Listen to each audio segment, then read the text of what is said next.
Amamiya-san is the cutest, and I'm second. Volume 2, by Amina Harder. Translated by Bartulo at Claw Translations. Audiobook by Masquerade at Masquerade Audiobooks. Prologue. Hikari's in top shape again. School ended, so I headed to the location. With my commuter ticket in one hand, I passed through the ticket gate, stopping at a pillar that was covered with posters all around where a small crowd had gathered. Oh dang. It's Hikari. Is that an ad for the new Candy collection? I'd love to get that top, but the model's way too cute that I doubt it would look good on me. She's just adorbs, right? I can't believe she's a fellow woman. No, a fellow human being. Thanks for the treat. I'm glad I came all the way to the train station. She's so cute.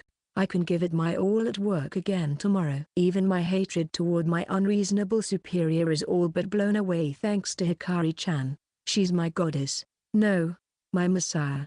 At this time during the afternoon rush hour, female students were gazing at the posters in admiration, the salarymen crying in joy. Sex and age didn't matter. They were all gathered here because of one girl. On the full body shot, her candy-colored hair shone bright, and her leaning forward created a secretive pose. She had a well-balanced and slim figure paired with translucent white skin, a small face but big, round eyes. Her adorable smile almost looked like it formed the words, "This is a secret between the two of us, okay?" Well, no idea what secret that would be. As for her clothes, she wore a white camisole with a top and side that had a flower pattern and puffy sleeves. The sheer fabric gave it a calm feeling, while also portraying an early summer. The bottom part was a striped yellow miniskirt to reveal her legs. The sandals on her feet were wedge-sole ones made of cork, giving her a lively feeling. Height's about what you would expect from the Candy in the Candy, or Candy for short, brand which is known to create fashionable looks that make the hearts of all girls beat faster. This new coordination is no exception, but more than anything, the model is where it really matters. Huh? I totally get that. Hey, out of the way. Yue. As I was nodding to myself, a group of high school girls rushed past me. For someone with a faint presence like me, this kind of life is painful. The girls then rushed over to the posters and took pictures to spread it on social media. If you want to blow up, you use Hikari. It's pretty much common sense at this point. Maybe this already made the rounds by now. Seriously, I wonder who's behind Hikari, you know? The question reaching my ears was one frequently asked nowadays. It's one of the biggest mysteries of the world.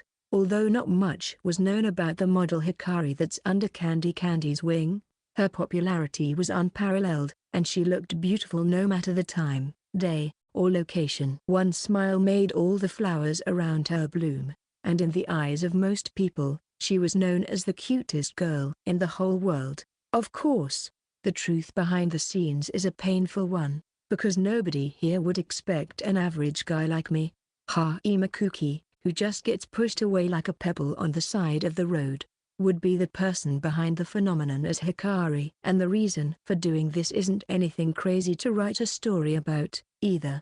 I just helped out my cousin and charismatic president of Candy Masora Nin with her brand and began cross-dressing. You never know what's gonna happen in life, huh? However, I've already stepped down from being the cutest in the whole world. This title now belongs to someone else. The queen has retired, and the leader controlling the army has changed. There, I could feel my smartphone vibrate in my pocket, so I moved out of the way and checked my messages. When I read the name Amamiya-san, I realized I'd subconsciously started smiling. Amamiya Shizuku is my classmate, and attached to her message was a selfie she presumably took in her own room. Sorry to bother you when you're so busy. I tried the outfit you gave me advice on, but how does it look? I'd like to hear your genuine opinion. Yeah, genuinely, not that great. Her fashion sense is questionable to say the least. Where are they even selling that sea slug shirt? The waffle skirt looks oddly shaped in places, and the bracelet on her arm has sparkling spikes all around it. How did this even happen? This was the exact opposite of what I told her, though. Yet, the way she raises her hair over her ear with one hand, giving me a bashful smile. It's cute. Extremely cute. Ugh, the cuteness is killing me. The groan leaving my mouth got me a sharp glare from the station employee. She might think I'm an extreme fan of Hikari. I'm sorry, I'm just dying over here. Either way, it was because of her that I had become the second cutest in the world, and this very number 2 that I was now struggling to find response to the cutest girl ever. Known as Amamiya-san. Chapter 1, The Third Beauty. It's been a week since Amamiya-san revealed her true strength, her innate cuteness, earning her a spot among the school interns, 4 great beauties. Ever since then, be it seniors, juniors, or people in our year, they would go crazy about Amamiya-san's good looks. First of all, was her prim and proper appearance. Having lost her thick glasses, cutting her messy hair, and showing confidence in her behavior, she became cute to the point everybody had to admire her cuteness. And not only that, she's got a great personality, too. She's a docile person, and although most just saw her as a regular gloomy girl in class, they caught on to her divine kindness. Her righteousness was so great you wouldn't be shocked to see speeches of her show up in books about morals. She was a wise and clever person, too. Unlike me, who barely clings to the average, she was a regular in the top ranks. Because everybody suddenly started paying attention to that, even the girls in our school started admiring her for that fact, as she didn't let her cuteness get to her head. Of course, absolutely correct. This might not come as a surprise, but she's helpless when it comes to sports. That said, that was also cute in its own right. Either way, the world was clearly in a total Amamiya-san fever. And as one of her earliest fans, it was something to be happy for. Or, so I thought at first. Man, classes ended, and I went to the garbage dump behind the school as a sigh escaped my lips. We were currently in the latter half of June. Summer was closing in on us, and I could feel the sweat building on my skin. Beneath the clear blue sky, I carried the trash bags in my hands, which were a lot heavier than I thought. I tried my best to keep my arms in control, remembering that this was part of my work as the class duty. But the reason I sighed earlier wasn't solely because of that. It was because of Mamiya-san. Even as her popularity had exploded, our friendship still continued. In fact, I think she's been seeking me out much more proactively than before. Even a few minutes ago, for that fact. Oh, hi Makan. Are you on class duty today? Do you need help? I don't want to weigh you down, really. You can head home, but aren't you always helping me instead?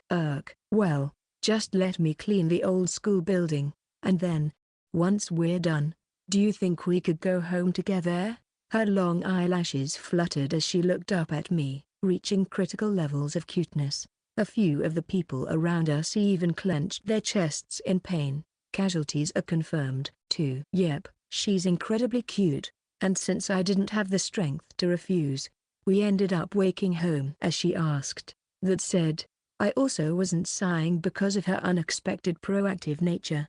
Neither was it because of the jealous stares from the boys, or the why him? Dubious looks from the girls. I'd gotten used to that after the whole thing with Reika. She's not a bad person, but she is a bit of a dunce. And after she said to meet her behind the school that one time, people clung to that fishy invitation.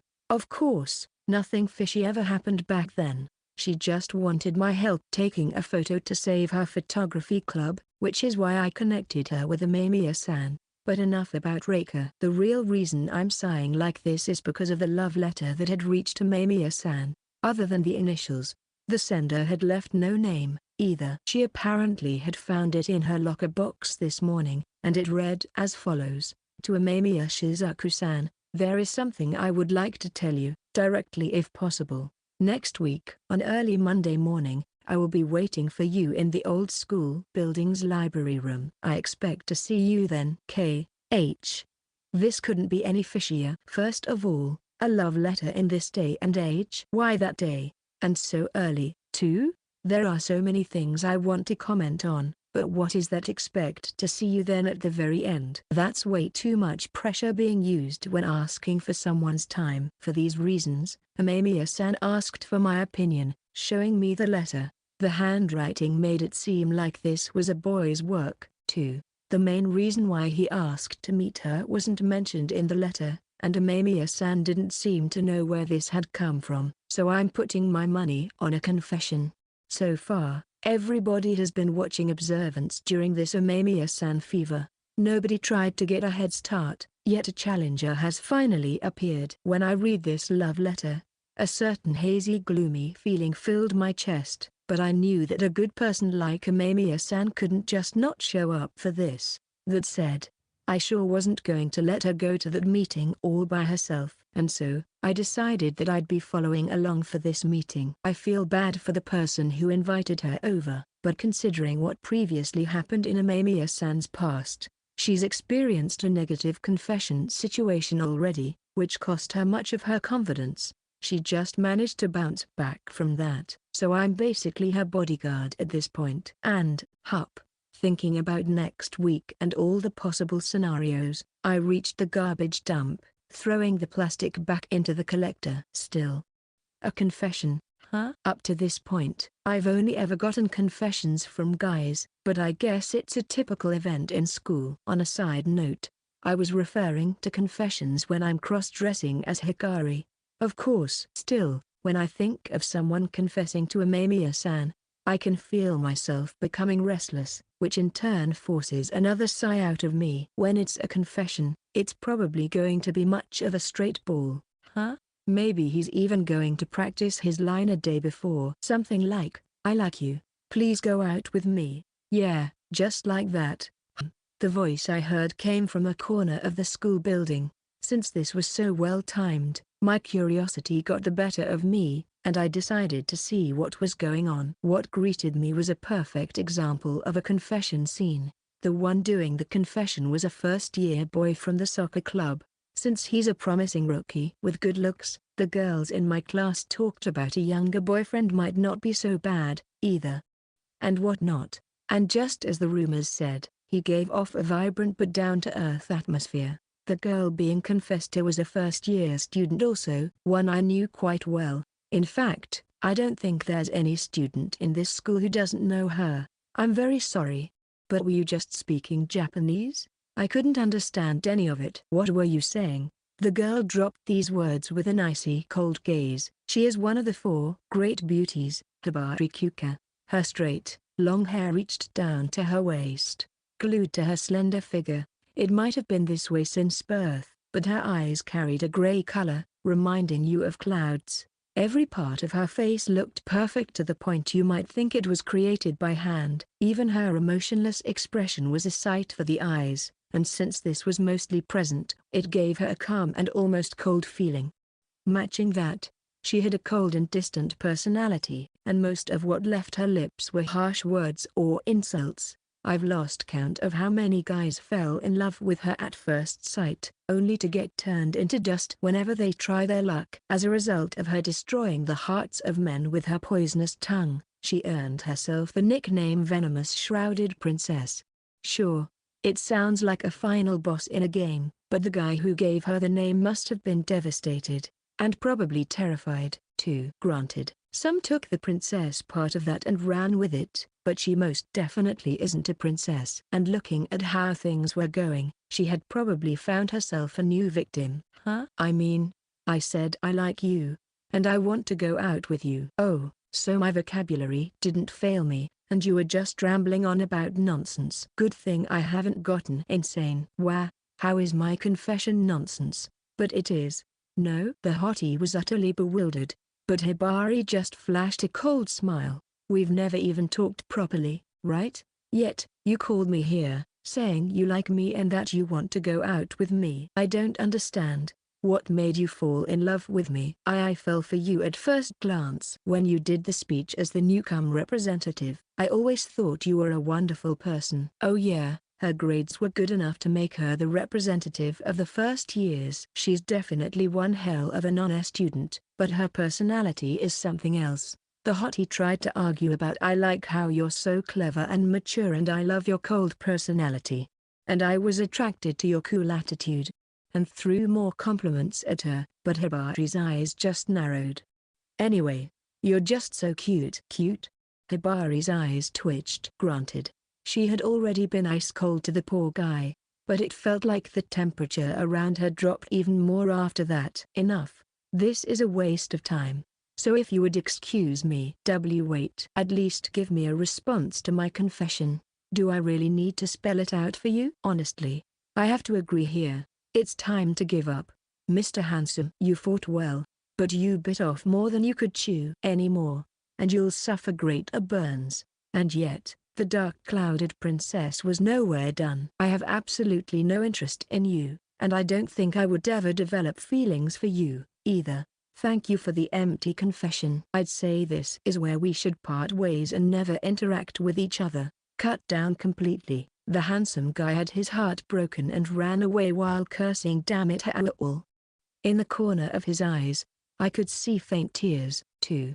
I say you fought well, lad. I will remember the courage you showed today. That said, since I'm basically eavesdropping here, I should probably take my exit. If Hibari were to spot me, I'd be the next victim of her venomous tongue. Got to head back to the classroom and finish the rest of my day duty. Because after that, I get to walk home with Amamiya-san. So, who's the one out there watching that whole thing from start to finish? UA. Not very nice. I have to admit. Come out right now, or you'll regret it. I guess Hibari had figured me out already. I didn't try to weasel my way out of this and just stepped into the open with my hands in the air. I'm going to apologize for eavesdropping, and pray that I get off easy. I just want to get back to my peaceful life with Amamiya-san.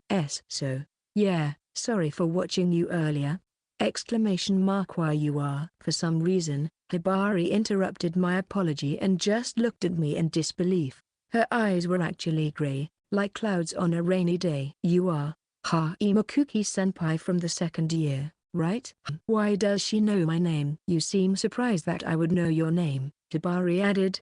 Was it that obvious? It all showed on your face. She shrugged her shoulders, as her silky and long black hair went up and down.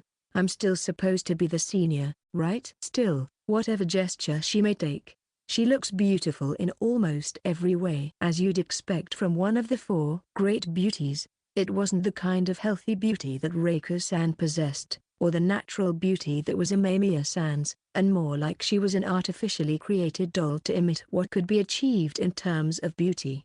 Of course, Amamiya-san is still the cutest though, and I'm number 2. So, how do you know my name? I don't feel like I'm really the standout kind of guy. You don't know how famous you are? Me? Famous? We're talking about Amamiya Shizuku-senpai, the newest addition to the four great beauties, and the regular guy who she seems to be oddly close with. At that point, you're not just a regular guy anymore, but you've become famous in tandem with Amamiya-senpai. Oddly close, she says. Well, with Amamiya-san's personality exploding, the person she was the closest with, or so I hope, ends up in everyone's sight too.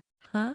I guess I'd gotten famous for a completely different reason than when I was working as Hikari. Normally, I would simply scoff at all this popularity talk. Yeah, you don't look like you care all that much. However, because of my work in the student council, I have to give her a pointless interview, write a pointless article about her, and as a result, have to learn about all sorts of pointless information about you while I was at it.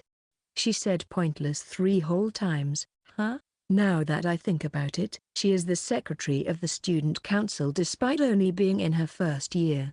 The student council president apparently took a liking to her and did her join. The interview and article must refer to the official white paper of the student council that's published every month. Then again, it wasn't anything like what you'd see from companies, and it could be compared to something akin to a school newspaper, or a gossip magazine, if you will. The biggest thing within the paper is this month's big attention, and it looks like Amamiya-san was chosen for this month.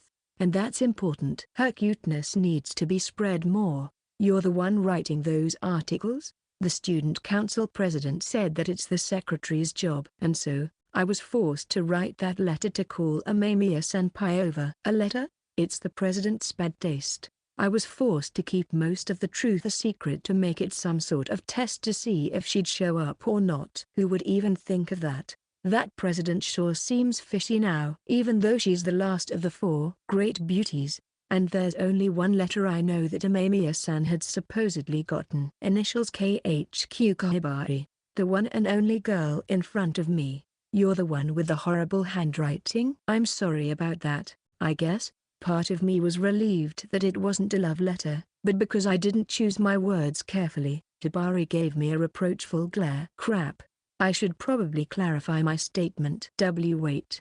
Don't get me wrong. I was just surprised to see you write like that because it doesn't really fit your image. What do you mean by image? She muttered with a cold tone, as the sunlight shone down on the ground around her. That person just now also pretended like he knew anything about me, creating an image of what he thinks I am like, confessing without knowing the last thing, and yet, he just lightly called me cute. I'm getting tired of it. She kept on rambling on and on, seemingly exhausted from having pushed an image onto her. Because of her personality, she probably is being watched in all these various ways. And I definitely am in the wrong here. As Hikari, I've had the images of fans pushed onto me, saying that Hikari should be this, Hikari should be that. It might just be one example, but it's rough being famous for sure. Sorry, I don't even know you at all, especially since this is our first meeting. Yet I'm just deciding on who you should be. I didn't mean to make you feel uncomfortable! Exclamation mark. I deeply lowered my head, which left Hibari bewildered. She seemed like she had lost all toxic momentum, just averting her face while saying whatever. I don't want your apology. And she continued. You're a weird person, Haima-senpai. I'm honestly a lot more curious about you than Amemiya-senpai. About me? When I first put my attention to Amemiya-san, I saw her walking down the hallway with you, and she looked at you like she was looking at her treasure. So, right. I'm guessing this was because she deeply admires Hikari. Since she saw right through my disguise as the massive Hikari fan she is, she probably sees me as her whenever we talk. She's looking at me like I'm her favorite idol, so of course she'd be delighted, and for that reason, it felt like you were hiding some sort of big secret. Hibari's sharp gaze made my body freeze up. She probably has no proof and is just working off of intuition, but my reaction might have made it a bit obvious. And witnessing said reaction, Hibari showed a wry smile. Even if you have a secret like that, I won't try to tear it out of you. I have secrets I wouldn't want other people to know, either. And I'm not that interested, either. Right. Yeah. But it made me happy that you apologized. She narrowed her eyes with a warm gaze, saying if you would excuse me. She then walked away, as her long hair swayed left and right, yet, she didn't seem all that confident as she was minutes ago. I guess she's got a lot to worry about, too. Although there was a slight bump in the road, I managed to finish my class duty work. At the shoe lockers, I explained to Amemiya-san the truth of the letter while we changed into our outdoor shoes. Apparently, she readily accepted that. So the person who wrote that letter was actually the student council's secretary Hibari-san. Yeah, what a roundabout way, don't you think? The student council president sounds like an interesting person. Interesting is one way to describe it. And such a kind way, too. Once she slipped into her shoes, she grabbed her bag, putting it over her shoulder with a hop. Even the gesture itself was cute. We then lined up next to each other, walking home as the crows loudly accompanied us. I'm glad we could walk home together, too. Talking with her about whatever came to mind always thoroughly healed me. The way her hair dangled on her shoulders made it look like an angel's halo, too. Lit up by the setting sun, it made me think that she really was an actual angel. Can't forget about the water drop-shaped hairpin on her bangs if we're talking about cuteness, too. I know she was just wearing it out of courtesy since it was my present for her when we went to that sweets store, but it still made me feel like I'd suffer a heart attack any moment now. Ima-kun, is there something stuck to my hair? My bad. I guess I was staring too much, right? I was just admiring how much care you probably put into it. Really? Yeah. As Hikari, I'm always just wearing a wig, but now I understand why Kokoro-san keeps going on about hair being a woman's life and all. It's so beautiful down to the smallest strain. Be beautiful? No. I tried to hide my thoughts by praising her, which made Amemiya-san blush aggressively. She was even starting an odd dance, which made me feel like I was watching an angel at work. Kokoro-san is a veteran when it comes to hairstyling, often working together with Candy, and so I've been greatly in her care as Hikari. Even if she looks like a small brat. Amemiya-san has met her too, and that's why she set her eyes on that cuteness of hers. Ugh, I'm so glad I've been taking good care of it in between my chores, she muttered as she played with her hair. The way she works hard despite being busy is something I really admire. Even if her fashion sense can be, well, questionable at best. Speaking of effort, the same goes for Hibari as well. Huh? Getting back to the topic at hand, Hibari's someone else for being the student council secretary despite being just in her first year. She's probably at the top in terms of studying and sports. Or, well, that's just my personal image of her again. So she might actually be working extremely hard when nobody's looking. Amemiya-san nodded herself. Yup, just thinking that she's gonna interview me, I already feel nervous. So you're going to the interview after all? I don't know if it'll be interesting to watch, but since they asked for my help. Despite being the center of attention for the past few days, she still talks like that about herself. I can tell she still lacks confidence, but if she's gonna appear in a newspaper, I'm paying money for that. I think you'll be doing just fine without me.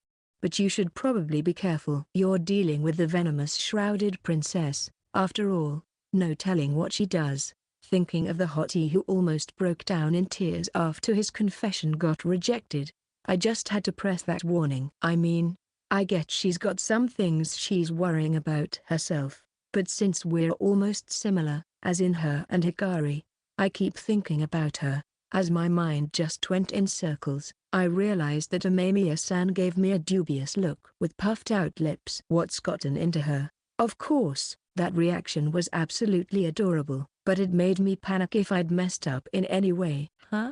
Did I say something weird? No, not at all. You didn't do anything. I'm just disappointed in myself. Disappointed? Why? I know you're just trying to look after her. Yet here I was, anxious that you're worrying about another girl. Even though you're supposed to be walking home with me, and that you should look only at me. Wait, forget what I just said. Oh, okay. Since she told me to forget with her fast speech, I had no other choice but to forget now. I'm a servant to her requests, after all. Whenever I'm with you, I just get so much more selfish. Amemiya-san said, seemingly reflecting on her own actions. Still, I don't see her as selfish one bit. In fact, if she'd be more honest about her desires, I want to do anything for her. And while we were going in circles about that, we quickly reached the crossing where I would have to say goodbye to Amemiya-san. It was a bit regretful, but I can just see her again tomorrow. I was just about to turn around and walk away when Amemiya-san suddenly pulled on my blazer. Do you have time after this? Ha, Ima-kun. I don't have any work as Hikari today, so I guess I do? Then, I'd be happy if you came inside for a while. My sisters want to see you, too. The Amemiya twins. Huh? Her family consists of her mother and 5 siblings. Amemiya-san is the oldest daughter, followed by her younger brother in middle school, the twin sisters in elementary school, and the youngest brother currently in kindergarten. And all her siblings are total siskins. The cheeky twins were cautious of me from the very beginning, but they quickly opened up to me. They must have realized that I'd bring no harm to Amemiya-san. And Rekun wanted to meet you, too. He's that younger brother in middle school, right? He's the only sibling I haven't yet met. He's been practicing his boxing lately, saying that you'll let your fists do the talking. Well, it just shows how much he's trying to get along with you. Yeah, I think he means it in the literal way, Amemiya-san. He probably wanted to use his fists to beat me up because I got too close to his older sister. As a model, I'd like to protect my face, so why you don't have to. But, well, I'd be happy if you came over, so, okay, I'm in. Really? Her face lit up in joy, making me decide I'd surrender this battle in the ring. I'm sure he won't kill me.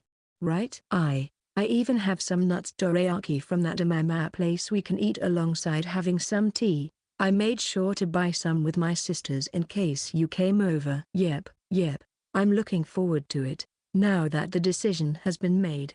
I have to say, she's just adorable, and she still thinks I'm as much of a dorayaki fan as her.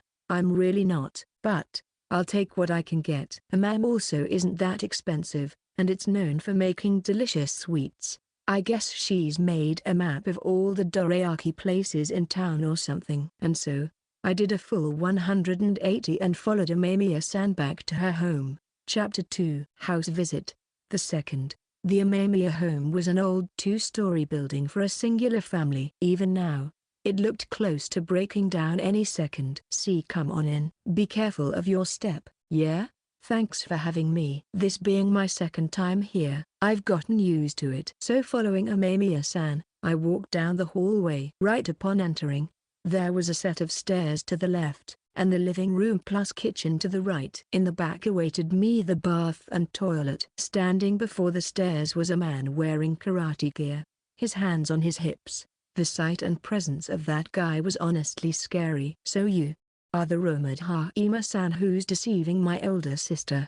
I could practically hear the rumbling behind him, the killing intent he emitted being given sound. The black belt around his waist spoke for itself. He had almond eyes with black hair, and matching the Amamiya family's blood, he did have a handsome face. I think he's even taller than me, too. I bet he's extremely popular at his middle school. Must be Rekun. Yet what is that karate wear? And he's already in a fighting position. You, the nasty insect swirling around Shizukunin, I will dispose of you. Divine punishment. Hold on a second. Let's just calm down. We are humans, we talk first. Sit at a table, discuss things, no more buts. Strength is everything. You're some barbarian. This is why I hate all those sporty people in school. Prejudice. He tightened his fist, so I put up both my hands to protect my face. But before he could fire off any punches, Amamiya-san slapped his face, saying, "Stop that, Rekun." Immediately, all the killing intent disappeared. But Ne-san. No violence. Haima-kun is my important friend, and he's helped me a lot, remember? Plus, you should clean your uniform after your club. Amamiya-san scolded Rekun left and right with her hands on her hips, showing her older sister side for once. I see now, so Rekun's just come home from club practice? It's a bit hard to imagine him walking around like that, but that's how club people do, I guess. But I'm worried that he might be deceiving you. How many more times do I have to tell you that he isn't? If you keep assuming nonsense like that, you're not getting any fried chicken for dinner anymore. Gah. Not Ne-san's fried chicken. I wouldn't be able to survive without that. Rekun sat down on his knees, his back curling up in defeat. Man, now I wanna try her fried chicken, too. Either way, I guess I managed to survive another day. Oh boy, now you really pissed her off, Ren. I wouldn't make it without her fried chicken. Well, we'll just have his share then. With noisy footsteps, the twins walked down the stairs. Both of them wore matching lemon-yellow shirt one-pieces, the one with twin tails and a mole under her eyes Kasumi-chan, and the one with a ponytail and a beauty mark is Mayo-chan. Despite looking almost identical, they each had their own mannerisms that kept them apart. Apparently, they've got high status amongst the elementary schools around here, too. Something about the youngest captain and youngest empress. Pair them up with Rekun, who was dead set on killing me. These siblings sure are violent. Oh? Hen, did you come over to hang out? Hey, help me with my homework. Hen, nice idea, Mayo. Rena will never help us, so take the fall for him. Hen, she's weak to being pushed. Kasumi, come on, help us. Help us. Oh, okay, I get it, so stop pulling my arms apart. The twins just waltzed past Rekun to grab both my arms. They seem to be pretty attached to me, is what I'd like to think, but they might just be looking down on me. Whatever the reason, I just don't want them dislocating my joints. Hainicha, here? Following the twins, Rekun trotted toward us from the living room. Now all the Amamiya siblings are present. Rekun gave me a beaming smile, which had a healing effect like Amamiya-san's. I feel like my siblings keep on bothering you. No, it's fine. I'm an only child, so I like all this chaotic atmosphere. Amamiya-san began feeling guilty again, but I just smiled at her to the best of my ability. When I was still young, Misora Neen kept on forcing me to cross-dress all the time, so that was lively in its own way. What was it? Homework? I'll help you out with that. Assuming you're fine with me, if we're talking about teaching, I feel like Amamiya-san would be a much better partner, but I should be fine if it's elementary school level. Plus, Amamiya-san's got a prepared dinner now. God, what a holy mother she is. And so, I was taken to the living room filled with tatami mats. I figured the homework would be elementary school level, so something like simple calculation or Japanese, but sewing in home economics. They brought a sewing set and placed it on the table. A sewing kit for young girls, huh? Even with hearts to really hit it home, we have to finish this by tomorrow, but we couldn't finish it during class. So we had to take it home, and Mayo sucks at sewing. So do you, Kasumi. They were working on cloth puppets, and from the looks of it, they finished the round red and the long and slender arms and legs attached to the body already. From that point on, they just have to add the eyepieces and a mouth. An easy-to-make doll kit, huh? The hair was embroidered on the head, both of them with long hair. From the looks of it, they looked exactly the same. You said you suck at it, but this looks pretty good. I voiced my admiration, but these puppets were still pretty much naked. No clothes to wear. And so, they want my help with that. We tried to make the clothes using leftovers from the cloth, but it's way too hard. I was advocating to just leave them naked, but Mayo just wouldn't shut up about it. If we don't give it our all, Mariko and Akina's group is going to laugh at us. Don't forget we have a bet for a portion of pudding on who gets the better grade from our teacher. That's one weird thing to have their pride on full display for. Luckily, I'm pretty good at making clothes, at least more than when it comes to cooking. I've learned everything about what you would call femininity to ensure I could play my role as Hikari perfectly. I'm your one and only Yamato Nadeshiko, the perfect housewife. They've got some great pattern paper here, so a simple one-piece outfit shouldn't take much time. The only thing is my fashion sense that's being tested here. Looking at the fabric, I was wondering what coordination to go with, when the door swung open and Rekhan stormed inside. He had changed into a regular black shirt with jeans, looking even more like a handsome young man who'd break plenty of hearts. And out of nowhere, he declared, "I challenge you to a duel," while pointing at me. Where did that come from? Since we have two dolls, both you and I will make one outfit. And the one who presents a better product will be the winner. It's a fair and square fight. If I win, you'll stay away from Shizuku-nin. I know he's a total siscon, but what kind of contest is that supposed to be? Still, he seems to be rather confident, since he often takes up chores if his mother or Amamiya-san are busy. Wasn't he also the one who cut her hair? As I was thinking about this, the twins whispered amongst themselves. Usually, Ren is pretty calm and collected at school, and super popular with the girls, but whenever Shizuku-ne is involved, he sure turns into an idiot, right Mayo? It's like his IQ drops to 3. If he makes that stuff for us, then I'm not complaining, so let's have him have this battle with Hen. We can use this, right? Absolutely. I can totally hear you over here. You already made it this far, so the clothes shouldn't really be that hard, right? But, with no room to decline, it was decided that I would make the clothes for Kasumi-chan's doll, with Reikun working on the set for Mayo-chan's. And like that, the contest began. I switched my mindset into my Hikari mode, thought of what clothes to make, and roughly 40 minutes later, phew. I'm so sorry, Haima-kun. I didn't think they'd force you to help with this. Even Amamiya-san arrived from the kitchen with her blue and checkered apron, seemingly feeling guilty again. She had her hair tied up, which was a surprising treat for me. Carrying a plate with her, she brought us warm tea with dorayaki for several people as snacks. I think it's time you take a break. Yeah, thanks. I just finished my work, so I've wanted to take a few.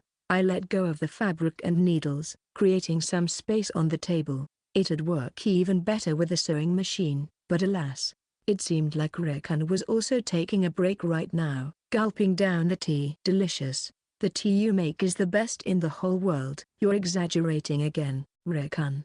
But it's the truth. One hell of a brocon he is. Or so I thought. But am I not saying the same thing to Amamiya-san all the time? Maybe we're comrades. It's 298 yen tea. Yet Rennick keeps on going on about it. Buuat, I get to eat snacks before dinner. Do you want some dorayaki as well, mayo with nuts? Duh. It's a mom after all. Also, Hen, can't you just stay over forever? Live with us. She always brings out the big guns when you're over. Snackies. Snackies. The twins and Arakan were enjoying the snacks, gathering around the table. You damn twins. You're just pushing your work onto me while enjoying yourselves? Meanwhile, Amamiya-san started blushing, mumbling, "I'll live in here. With us." To herself. "Are you okay, Amamiya-san?" "Why yeah.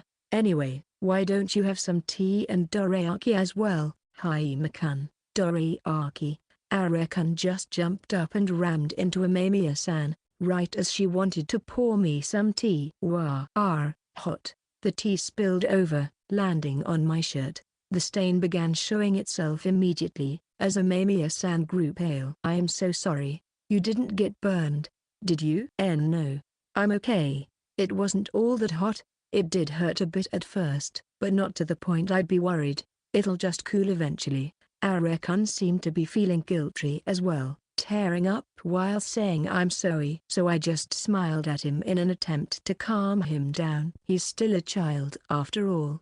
In fact, it's admirable that he apologized. Still, Amamiya-san continued to panic, rushing to the kitchen at light speed to grab a towel to wipe my chest, all the while sitting on my lap. Hey, this is really bad, isn't it?" "Amamiya-san, I'm so sorry. I keep giving you trouble." And yet, she frantically wiped the towel up and down, left and right, trying to suck up all the water. "I get it, I really do, but she's practically glued to me." If I just lowered my gaze a bit, I would meet eyes with her, giving me an anxious look. Her well-endowed chest was pressed against me, making me feel like I'd ascended, and the smell she gives off is so nice, too. At this rate, my entire mind is going to soar into space, get away from Shizukunin. I almost departed from this mortal life when Rekan dragged me away from her. His open eyes were crying tears of blood. "Sexually harassing Nei-san will never ever be forgiven. Are you crazy?" "That was an unfortunate accident. Simply a lucky pervert moment. So you're considering yourself lucky, huh? I guess you've decided I'm guilty already, huh?" Seeing me and Rekan fight, it seemed like Amamiya-san had calmed down. In one fell swoop, her face turned as red as a tomato, as she screamed and threw the towel into the air. How? Why did I do something so bold? Oh gosh, this is so embarrassing. Of course, seeing her panic like that was quite adorable, but it wasn't enough to distract me from Rekan almost strangling me, the twins arguing about nuts in their dorayaki, and Arakan running off to grab the towel. It took some time until all this chaos calmed down, and the time of day had progressed quite a bit until we restarted working on the clothes. Even so, once the products had been finished, I emerged victorious. Holy smokes! It looks so good. Is that one of Hikari's outfits? It's a perfect recreation. Even the hair matches it. Dang. I'm so jealous. Kasumi. I made the doll wear the white one-piece with the summer vibe I wore during Hikari's debut. The blue ribbon with frills on the doll's head worked wonders, too. A ribbon doesn't take long, after all. Man, it sure takes me back to look at this. Well, I'm the model after all, so that's to be expected. Well, I did have the fabric but not the time to work on most of it, so I had to make do with this. Plus, this is made to fit a small doll. Even so, it seems like Kasumi-chan's really into it. Right?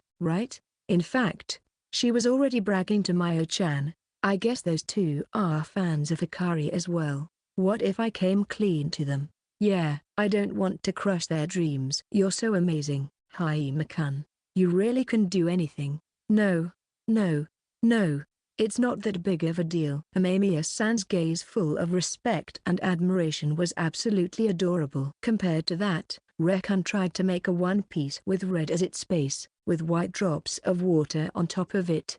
Yet the twins showed no remorse for calling it lame or old-fashioned. God damn it, I'll curse you. Haima-san.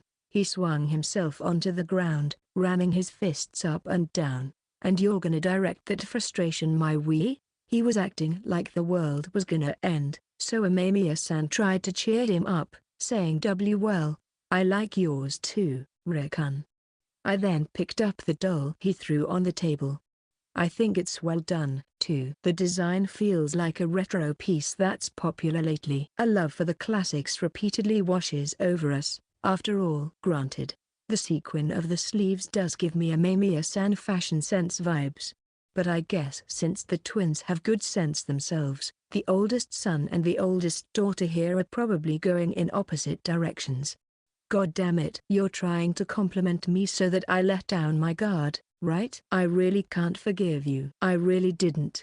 I just said what I thought. Also, a compliment was all it took to get you that far? Maybe his affection for me actually rose a bit. I think I'll leave it at this for today. Since Amamiya-san looked at the outfit I made with a longing gaze, maybe she's into that kind of outfit herself? Maybe I should have one made for her to wear at work. By the way, since I didn't have much time to eat snacks, I was allowed to take some home with me. Oh okay Haima-kun. See you tomorrow at school. Tomorrow's Saturday, remember?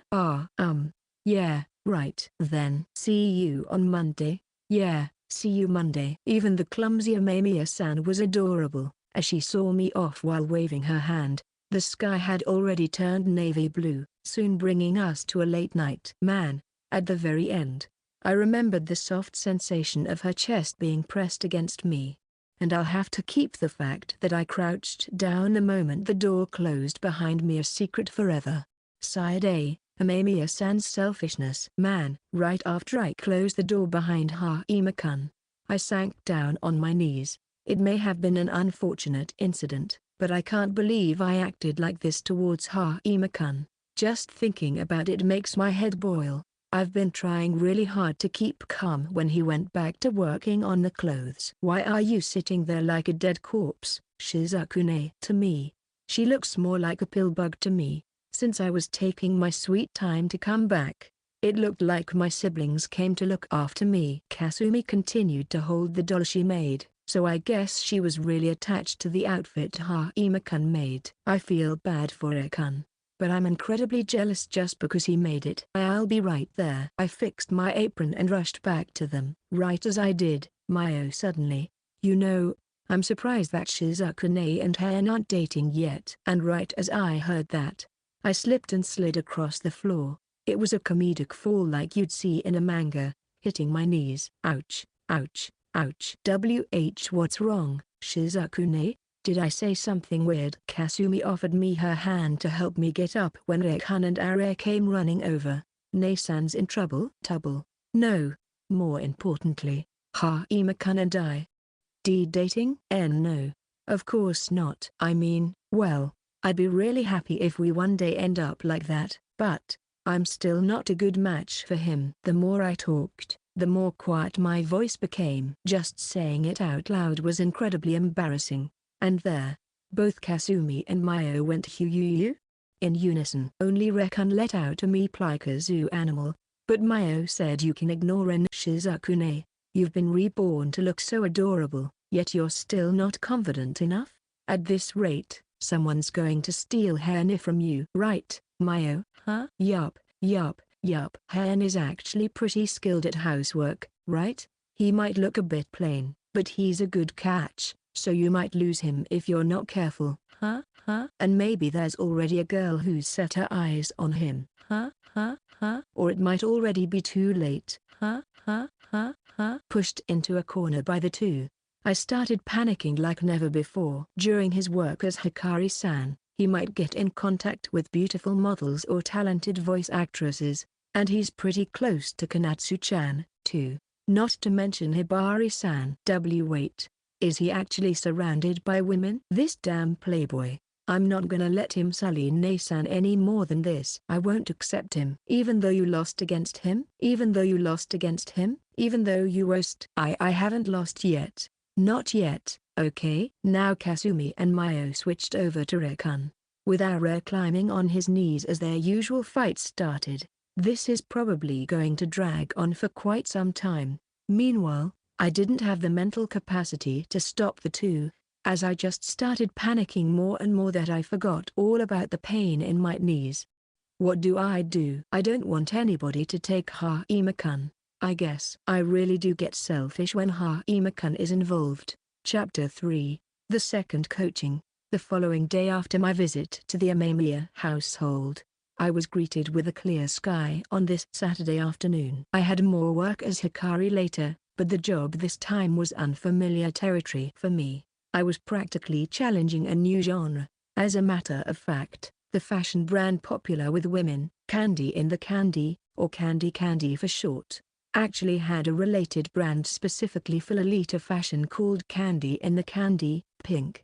Many even go around calling this brand Peach Candy or Pink Candy, which produced Western fashion following the theme of a princess or Lolita, with a dedicated fan base. That said, all of their business was being handled through online shopping, meaning they had no actual stores, and not being able to check out the clothes in person was always something that bothered the fans. That said, thanks to the overwhelming demand, Pink finally decided to open an actual store. It was located roughly 10 minutes by foot away from the main office of Candy Candy, acting as something like a trial store, and I, Hikari, was asked to take some photos there as a PR strategy. In other words, today is my Lolita debut. Oh gosh, so the talk about Hikari-chan being a boy was true? I still doubted the president when she told me, but I can tell when I look at you. I can see you're truly shining while cross-dressing. I can't wait. Haha, thanks for having me. Before the shop opened, as I entered through the back entrance, the moment I set foot inside, I was greeted by a world you'd see in fairy tales. The walls were filled with pastel drawings of rainbows, stars, and hearts, with unicorn-shaped objects hanging from the ceiling. And the first person who greeted me was the store manager Mirolin-san. All the staff here had this kind of special nickname, it seems.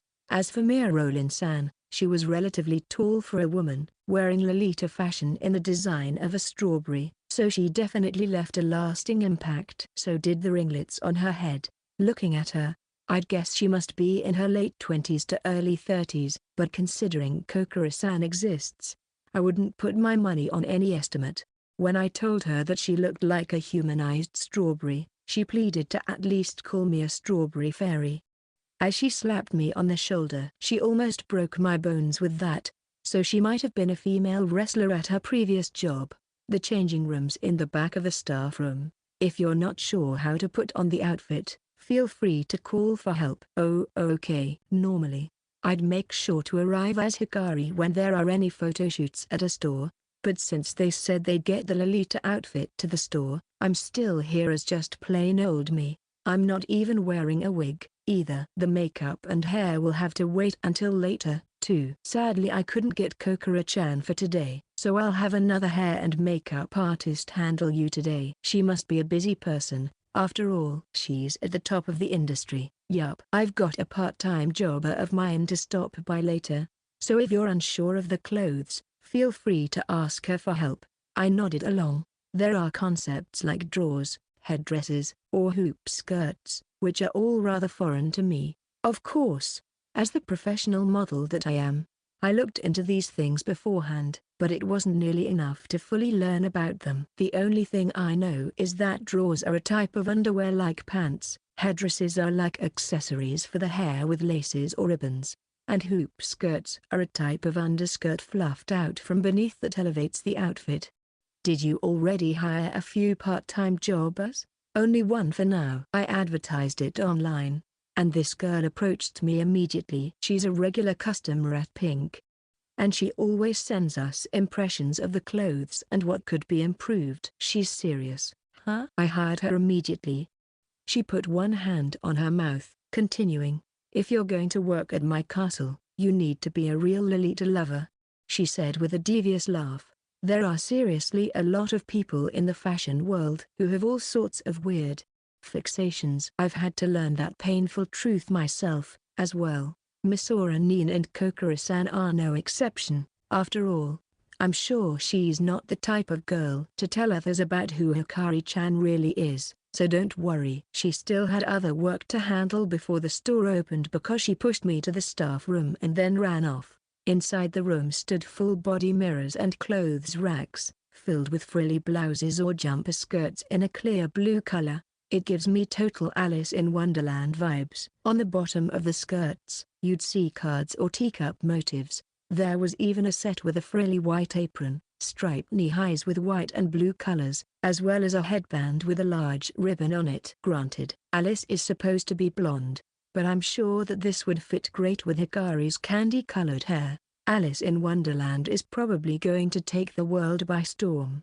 I tried imagining myself as Alice, and boy was I cute, as you'd expect from me. Also, I bet Amamiya-san would look great in this, too. Actually, maybe a more classic Lolita would fit her better. Can't forget about a more Eastern Lolita style. Staring at the clothes, I couldn't stop myself from imagining how Amamiya-san would look in these clothes. But if I take too long here, the manager is going to have my head. Gotta get changed. I grabbed the blouse from the rack, but right at that moment, the door opened and someone came inside. I'm sorry, manager, I have a question about the layout of the small accessories. What? Hibari? For some reason, the shrouded venomous princess was right there. Not only that, she wore a fluffy princess outfit with pink ribbons all over. She'd be the perfect example for one of those sugar-sweet Lolita styles.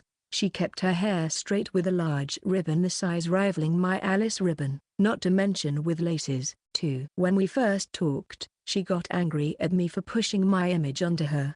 But this was too different from how I've seen her at school. So much so that I didn't even know what to say. Why are you here, Hajime-senpai? No, wait. She stood frozen stiff just like me, only for her legs, wrapped in those pink tights, to aggressively stride my way. Close, too close. Hibari, calm down. Shut up. Now that you've seen me wearing this, I cannot let you leave this place alive. Am I going to die today? She pressured me all the way into the corner, only to slam her leg against the wall right next to me. What kind of wall slam? No, leg slam is this? I was a bit worried that I might see her panties thanks to that position, but she was wearing drawers beneath. In this position, I felt like a frog being glared at by a snake. I can't even move a muscle. That sharp glare in her eyes was genuinely terrifying. It must have killed at least 2 or 3 people up to this point. Hibari, we probably have questions for each other, but I will take the lead.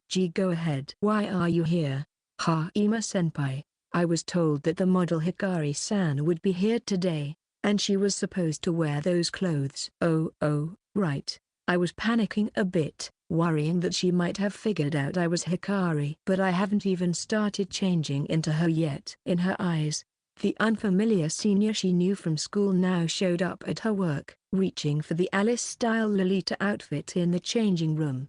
Isn't this extremely bad? No, I can still play it off. I'm not Hikari. Well, the thing is, I thought of excuses along the lines of I'm just helping the manager since I know her, or I lost my way in here. Just like Alice, haha. But I wasn't even given a chance to try one. Hey, Hikari-chan? Oh, wait, I guess you're still Kuki-kun right now. Anyway, did you see the Alice outfit? I bet they'd look great on a cross-dresser like you. Once the store opens, you'll be drawing in all the customers. For a moment, I wondered if that whole-body strawberry did this on purpose, because that timing couldn't have been worse. What? Wait, Hikari? Hajime-senpai is? Hibari gave me a dubious look. Damn it, no way to talk my way out of this. Oh dear, what's going on here? Hiba-chan is bullying Kuki-kun. Do you know each other? Hiba-chan. Hibari's nickname? If the guys at school heard this, they'd probably go crazy over this. He's a senior from school. Oh, really? Hibari answered like that while keeping her leg slammed into the wall. As the manager looked over at me, it seems like she must have caught on to the gravity of the situation. I'm sorry, I had no idea you knew each other. I'm sure you wouldn't want people to know that you're Hikari, right? Well, yeah, it's fine. I wouldn't tell people about his secret. Even now, I was trying to help him change. Isn't that right, senpai? Before I could respond, Hibari forcefully pushed the conversation. Spreading the secrets of other people is one of the most abhorrent things a human being could do. You wouldn't be better than the trash at the side of the road. Isn't that right? Senpai. Behind her words, it was clear that she threatened me. If I tell anybody about this, I'll have to pay a hefty price. As I thought, that look in her eyes was that of a killer. But I'm not trash, not rotting away at the side of the road, no. Why yeah? Well, that's good. No need to worry about a thing. More importantly, I wanted to ask about the placement of the accessories. Oh, then I'll show you the way. So Kuki-kun, you get dressed, yeah? Oh of course. With the manager's response, I was finally freed from the leg slam, but right before Hibari moved away, she moved her lips colored in rose pink lip gloss closer, whispering something into my ear. I'll allow you to explain yourself later, but no running away. You hear? If not for this whole situation, having a beauty like her whisper into my ear might have even been a bit exciting, but instead, it made my heart race for all the wrong reasons. She turned around as her skirt with big ribbons twirled around her waist, stomping after the manager. Left behind, I could only slide down the wall as all the energy left my body. Scary. As you'd expect from the shrouded venomous princess, I'm still impressed that Hottie managed to actually get back up again, but since we both know each other's secret now, I guess that's better than it being one-sided. If I tell her about my background, maybe she'll let me know what led to her wearing that outfit. More specifically, the reason she's working here part-time, wearing that Lolita dress. It might just be a hobby, but she seemed even more desperate than me to not let anybody find out, which is why I just keep wondering what's on her mind. But more than anything, I just wanted to have my dread and pain healed by Amamiya-san. When I remembered her wearing the apron, I felt like crying. I still haven't even started with work today, yet I already feel like breaking down. Amamiya-san. I have to get up. In my head, I could hear her go, "You can do it, Haima-kun," which gave me back some vitality and allowed me to finish changing despite the unfamiliar environment. Shortly after, the hair and makeup artist arrived, helping me with my wig. My long, candy-colored hair was given curls, attaching a blue ribbon to a hairband. The makeup emphasized my eye bags, to make my large eyes look even more adorable. I was like a princess that appeared in a picture book. I was like Alice in Wonderland. "I didn't think you'd look this great in our clothes. I can't believe you're actually a boy." Manager Mirolin was beyond herself in excitement. Together with the stylist, the camera person who arrived I also knew, and they seemed more than excited to shoot Hikari in a Lolita style. We're gonna spread Hikari in the Lolita world. The one thing that's really bothering me right now. Hibari is scaring me. As this whole photoshoot was happening, she kept on staring holes into me. Since this was our first meeting with me cross-dressing, she just looked at me in doubt, saying, "Haima-senpai, this beauty." An expected reaction, I have to say, but even as her doubts had been cleared up, that gaze she was giving me was very ouch. It seemed almost burning with passion, which made it hard for me to guess what she was even feeling. She stood one step away from the cameraman, still wearing her pink Lolita dress, giving me a dubious glance. If a real beauty like her stares at me like that, I can't stay calm. Just what is she even feeling right now? All right.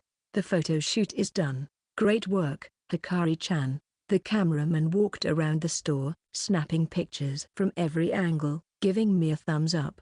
I got some great pictures done that we'll be able to use in the campaign. I managed to make it through work despite Hibari's sharp looks, freeing me from my job. I should change back into Kuki and leave this place as quickly as possible. I guess Hibari and I can just discuss this whole thing another day. I don't think she'll leak my secret anytime soon, and I'm too scared to deal with her right now, so I'll just leave quietly. I'll be taking my leave. I finished taking off the outfit and said my goodbyes to the manager and cameraman, deciding to take the back entrance to ensure I wouldn't run into Hibari. All right, seems like I managed to shake her. Why are you trying to escape? I told you not to run, didn't I? Correction, didn't manage to shake her off. As if she'd known what I would do, she waited for me at the back entrance, arms crossed. She had changed herself, going from a frilly Lolita dress into a simple gray knitted top with a tight and black long skirt, creating a mature image. She's got a good fashion sense. Even more so if she had sunglasses. This absolutely matched more with the image she gave off at school. But in the back of my head, the word pink just repeated over and over in my head. The sight of her burned into my head. Well, I'm not one to talk in that regard. So, do you have time right now? I am sorry to say, but I'm afraid I've got somewhere to be. But the manager told me that this was your last gig for today. Or did something urgent come up? I'm sorry, I don't have anything on my schedule. I appreciate your honesty. Then let's move somewhere else so that we can have a long talk, she said and started walking, making me unsure if I should follow. But when she turned around, she gave me a long glare. Stop falling behind and follow me. Are you a turtle, a snail, or a worm? Worms can actually be pretty fast, I'll have you know. But more importantly, just start walking. Okay, am I not supposed to be the senior here? I was feeling a bit saddened by this treatment, but after following her for a while, she took me to a more retro-themed cafe. The windows were made of frosted glass with unbleached walls, as pleasant jazz music played. A man with a short mustache, presumably the owner of the establishment, was currently brewing some coffee at the counter. We then moved to a sofa near the window, facing each other. Nearby sat a regular office employee typing away at his PC, who I heard mutter "Whoa," cute as he looked at Hibari. Well, she's one of the 4 beauties of our school, so for the average person, she must be celebrity level. Though Amemiya-san's got her beat. Senpai, this is the menu. Feel free to order anything that catches your eye. I will handle the bill. No, I can do that.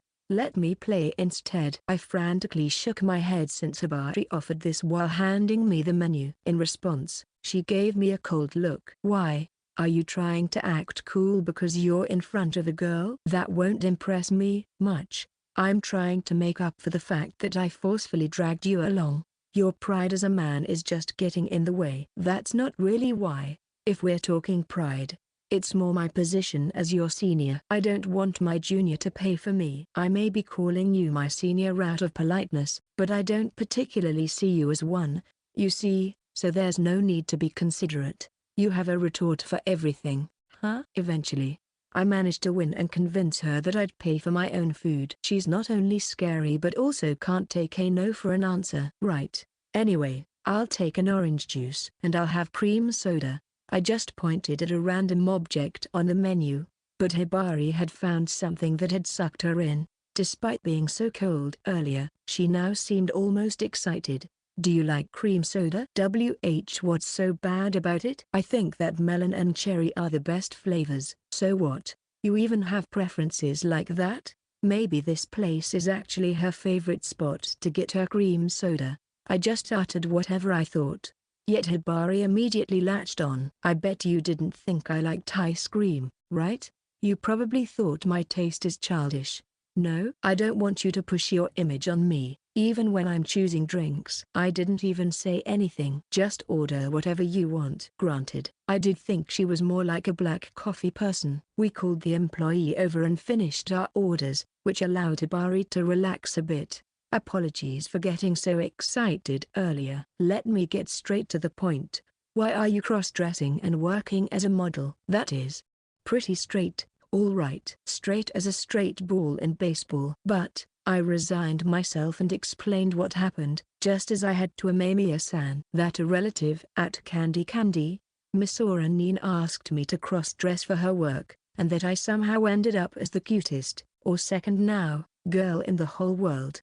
There are still some things I don't understand, but I got the gist of it. You were doing this for your relative, right? She started it. But I don't hate it, either. In fact, it's pretty fun. Fun? I'm jealous. She furrowed her brows. Right as she showed a bit of weakness, the man with the mustache brought over a tray. Thanks for the wait.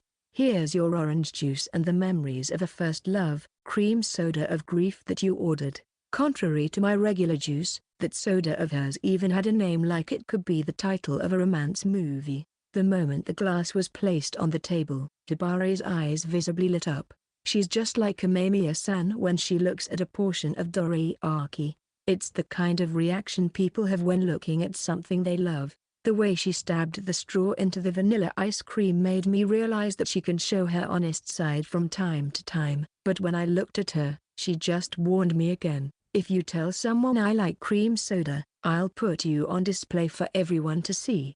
Like, as a dismantled art piece? You sure can be violent. Anyway, what's your reason? I came clean, so I'd like to hear what got you to wear outfits like that. Seriously? No answer? She forced me to tell her, yet she's putting herself atop a shelf? Or so I thought, but after a brief silence, she seemed to have made up her mind, slowly opening her mouth. It's because I like those kinds of outfits. Oh, I see. I guess my assumption of it being simply a hidden hobby was on the mark, but the feelings she's showing me right now don't seem to make it that simple. My family, my mother especially, they aren't as open as your relatives. They are the type of people who try to obtain results through strictness and perseverance. My mother always asked me to live the life she had. And so, when I'd grown tired of all of that, I happened to see a get-together of girls wearing those Lolita outfits, and to her, whose days had been nothing but the same rinse and repeat drought over and over, that way of living, being open about what you like, seemed almost dazzling. Apparently, in a way, it was a fateful encounter. From that point on, she fell in love with the fashion style, awakening an interest in Lolita fashion. When I looked it up online, I first found the Candy in the Candy, Pink website. In the beginning, I was fine just looking at it, but eventually, I couldn't suppress the desire to wear those outfits myself. Yeah, that's how it always starts. I secretly bought it online, just a blouse with frills. And then, I got a jumper skirt fitting the blouse, or I started thinking about which shoes to get. I get that. It'll make you want to come up with a whole outfit, and once that was done, I felt like walking around wearing that. True, you want to show the world how cute you've become. I could only agree with all that. She seemed to be speaking rather intensely about this topic, but it's a general desire to be perceived as cute. I've even experienced that as a cross-dressing boy. That said, today seems to have been her public Lolita debut, surprisingly enough. Though in the end, it was basically me asking the manager to try on outfits within the store. So that was not even hers? That manager really is turning a blind eye to anybody who loves Lolita fashion. Until then, I would always do a fashion show within my room. I didn't dare to tell anybody else, let alone my own mother. As the ice cream melted, she slurped on her soda. She then moved her lips from the straw, furrowing her brows with a self-deprecating smile. It's foolish, isn't it? I keep talking about not wanting any image being pushed onto me, yet I'm the one scared actually behaving differently from how people see me.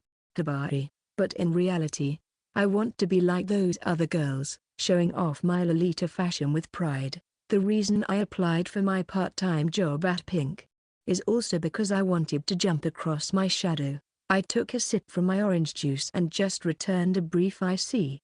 According to Hibari, she was genuinely happy when the manager praised her Lolita outfit, since she had been wearing these clothes behind locked doors for nobody to see. That first positive feedback must have really connected with her. I feel the same way when someone calls Hikari cute. I think your sweet Lolita outfit was pretty good, too. Why, you can keep your flattery, you dunce. I'm always serious when it comes to fashion. I crossed my arms as I grumbled. Well, I won't call her cute, at least. That's reserved for me and Amamiya-san. I'm a cross-dressing boy with plenty of pride, I'll have you know. In fact, I feel like a goth Lolita or a military Lolita look would look good on you, too. You know your stuff, huh? Well, I plan on checking that out one day. Goth Lolita, or Goth Loli, is actually short for Gothic Lolita with a dark and secluded image, which is what you often see. They also use crucifixes or spider nests in their outfits. Military Lolita speaks for itself, trying to strike a cool but cute look. Since Misora Nin handed me some material, I obviously studied it. Hibari gave me a dubious but also appreciative look and sighed. That said, today, I realized how big the world really is, and that the cuteness I look for is still far in the distance. So, I was wondering, how do I become like you? Sorry, I couldn't catch that last part. Please listen properly. Do you have vanilla ice cream stuck in your ears? That sounds pretty gross, you know? Sudden abuse, huh? Classic. Her emotions really love to go on a whole tangent, huh? She boils and then reaches the freezing point instantly. And then, Hibari screamed. I wanted to know how to become as cute as you, senpai. See, cute like me? During the photo shoot, you looked extremely cute. The emotional impact I felt was even greater than when I first saw those girls wearing Lolita fashion. My eyes opened in shock when I heard that impression. So the reason she stared holes into me during the shoot was because she felt that way? I want to look even cuter when wearing Lolita clothes. And the manager also recommended this to me earlier. Hibari took out her smartphone and showed me the screen. There, I could see a website practically flooded with hearts everywhere, and the moving letters read the following. Let's see. Gather up, Lolita girls. A contest for you, the cutest girl. What? What kind of title is that? It sounds like a contest for regular people to decide the cutest Lolita girl. And you want to participate in that? Am I not allowed to? You don't have to glare at me like that. I think you should.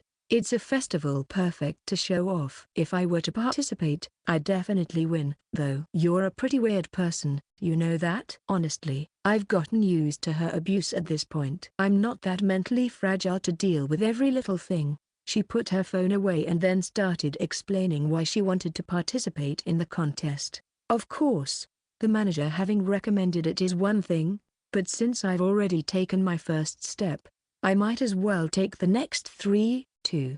My desire to become even cuter just suddenly grew within me. And so you want me to help you? Are you sure? Wouldn't your parents find out? Apparently, since it's a fashion contest, you're allowed to participate with a mask. I figured it wouldn't cause any issues, then. Plus, I don't think my parents would even care about something like this. I see. I feel like participating in a contest is more than just 3 steps, but I can get where she's coming from. She wants lots of people to see her cuteness. It's a straightforward desire, all right. As the representative of cuteness, I have to support every girl who genuinely wishes to become cute. This weird desire suddenly filled me, and so I was motivated. I don't want to win or anything like that. I just don't want to embarrass myself, so I'd like your advice. That's what weaklings say. If we're aiming for something, we're aiming for the top. Hibari. I didn't hesitate to grab Hibari's hand. Because of that, our arms bumped together, almost tipping over the glass. Hibari seemed shocked at my sudden reaction, which destroyed her mature image and made her look more childish. I'll back you up with everything I've got. You're getting free coaching from Hikari, so we're taking first place. You don't have to go that far. No, the sky's the limit. Are you some warring kingdom's general? But if you're willing to help me, then. She mumbled toward the end and finished it off. Then. I'll be in your care. The owner with his mustache watched from afar, giving us a grin as he said, that's youth for you. This will be my second coaching right after Amamiya-san. And that'll be the second time I'm helping one of the 4 great beauties, and thus, my Lolita coaching for Hibari to win the contest began. Chapter 4. Preparing for the contest. The classroom was especially noisy during lunch break, especially since today was Monday, the beginning of a new week, so once the morning classes ended, everyone enjoyed a bit of freedom. Our homeroom teacher and old man Shiro-sen had just finished his history class, but since his way of talking is so slow and monotone, it usually ends with everyone falling asleep. Except for Amamiya-san, she always listens. Amidst all of that, I had opened a magazine while hiding it with my textbook. Naturally, I was reading up on Lolita fashion. Yo, Kuki, not going to the school store today? Mikage. Before I could close the magazine, my best friend Izumi Mikage approached me with his natural curly hair. Having known him since elementary school, I still get frustrated seeing how handsome he is, and not only that, he's being all lovey-dovey with a girl from another school. What are you reading during class anyway, Lolita? Is this a new direction for Hikari? Mikage knew about my circumstances regarding Hikari, which helped me that he interpreted it the wrong way. I could just say something like that and move on. You've got it rough, huh? But leaving Lolita aside, if you don't go to the school store soon, the bread you want is gonna be sold out. Actually, today. Ima-kun. And then, Amemiya-san walked over to us. We promised to eat lunch together, right? I made your share too, so. She seemed hesitant as she carried a small box in front of her chest. Last night, Amemiya-san and I were chatting when the topic of her homemade lunch came up. The one she made when I was over to visit last week. I'd love to try that myself, honestly. Then I'll make lunch for you tomorrow. Let me make something for you, okay? What? No. You really don't have to. I made too much tonight, so I can just use the rest for tomorrow. But won't Rick-han come for my head then? No way. Plus, you helped make the dolls, so. Just see it as repayment. I'm scared of Rick-han, too, but isn't this too much work for you? You already have to look after the house and all that. It's totally fine. I'd like you to eat it. Then I guess I'll gratefully accept it. Perfect. And that's how she ended up making lunch for me. When we first started chatting, her writing was extremely stiff and she often made typos. But now she could easily chat with me. More than anything though, I was just looking forward to her fried chicken. As I was secretly filled with excitement, Mukage grinned at me and tapped me on the shoulder. I see how it is now. Geez, you should have just told me. About what? Honestly, I'd love to eat the homemade lunch made by my wifey. Maybe I should ask my girlfriend for one, too. Isn't your girlfriend a horrible cook? I've met her several times before, so I know that she's the fluffy and kind type of person, but she knew that she was a hopeless case when it came to cooking. The cookies she made turned into charcoal. I had the utmost respect for Mukage. He finished eating that, too. Yet, he ignored my comment and just continued to grin. So the guy who only saw herself as the cutest person has finally found his own youth. I'm gonna cry. Look after my cookie. Okay, Amemiya-san? Why yeah? Just what kind of misunderstanding is he suffering from? He might be handsome, but he had his moments. And you don't have to listen to him either, Amemiya-san. Either way, Mukage saw us off while giving us a round of applause. A few of our other classmates watched us walk off, cursing me on the way, but I felt invincible because I had Amemiya-san's lunch to look forward to, so I just ignored them. We arrived at the rooftop. The sky slightly clouded above us. I think we already made it past the rainy season, but it was still supposed to be raining later. Except, only in the evening. If not for the weather, this would be a really popular place. Here, this is the lunch I made. Wow, it looks crazy good.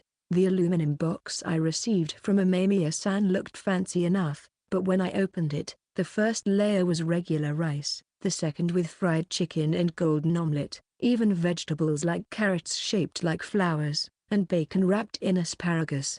It's like a genuine family lunch. Since I can cook at least a bit, I can tell how much effort this must have taken. I even have some cold mandarins after you're done. You devoted your soul to this lunch. Thank you so much. Time to dig in. Together with my gratitude, I bit down on some fried chicken. The outside was crispy, with the meat inside juicy. This is the taste of an expert. It's so delicious. I'd be willing to pay for this. It's not that good. No. I can tell how good of a cook you are. For real. The rice and other dishes were just as good, making me feel blessed. And each time I praise her, she puts her hand on her cheeks, blushing in a totally adorable fashion. Honestly, I would have preferred to make mini dorayaki from a mama instead of cold mandarins, but Mayo accidentally ate all of that, even Kasumi's share, so they got into a fight. Those twins sure love to fight, huh? It happens so many times. That's a surprise. I figured they'd be twins but act like one existence. This time around, Kasumi tried to end the fight with a blow to the stomach, but Mayo swept her off her feet to get on top of her. So Rick-han got between them. That sounds awfully bloody. Listening to this violent episode, I munched on the frozen mandarins. Whatever it may be, seeing her talk about something like that with all her heart was genuinely adorable. What a peaceful day this was. Sorry, I just kept on rambling, right? Must have been boring to listen to. I could listen to your stories for the rest of my life, so just continue. I just answered how I genuinely felt, but she just muttered, I bet you're really popular, with a red face. But but that wasn't the case whatsoever. The normal Haimakun would never be popular. I'd love to talk some more, but lunch break is going to end soon. Oh, you're right. I stuffed the rest of the mandarins in my mouth. Whenever we spend time together, it feels like an eternity goes by in an instant. So, do you have time today after school? I was thinking you could maybe come over. Sorry, I got somewhere to be. Is it more work, Hikari-san? Not necessarily. Declining an invitation from Amamiya-san normally would be something worthy of the death penalty.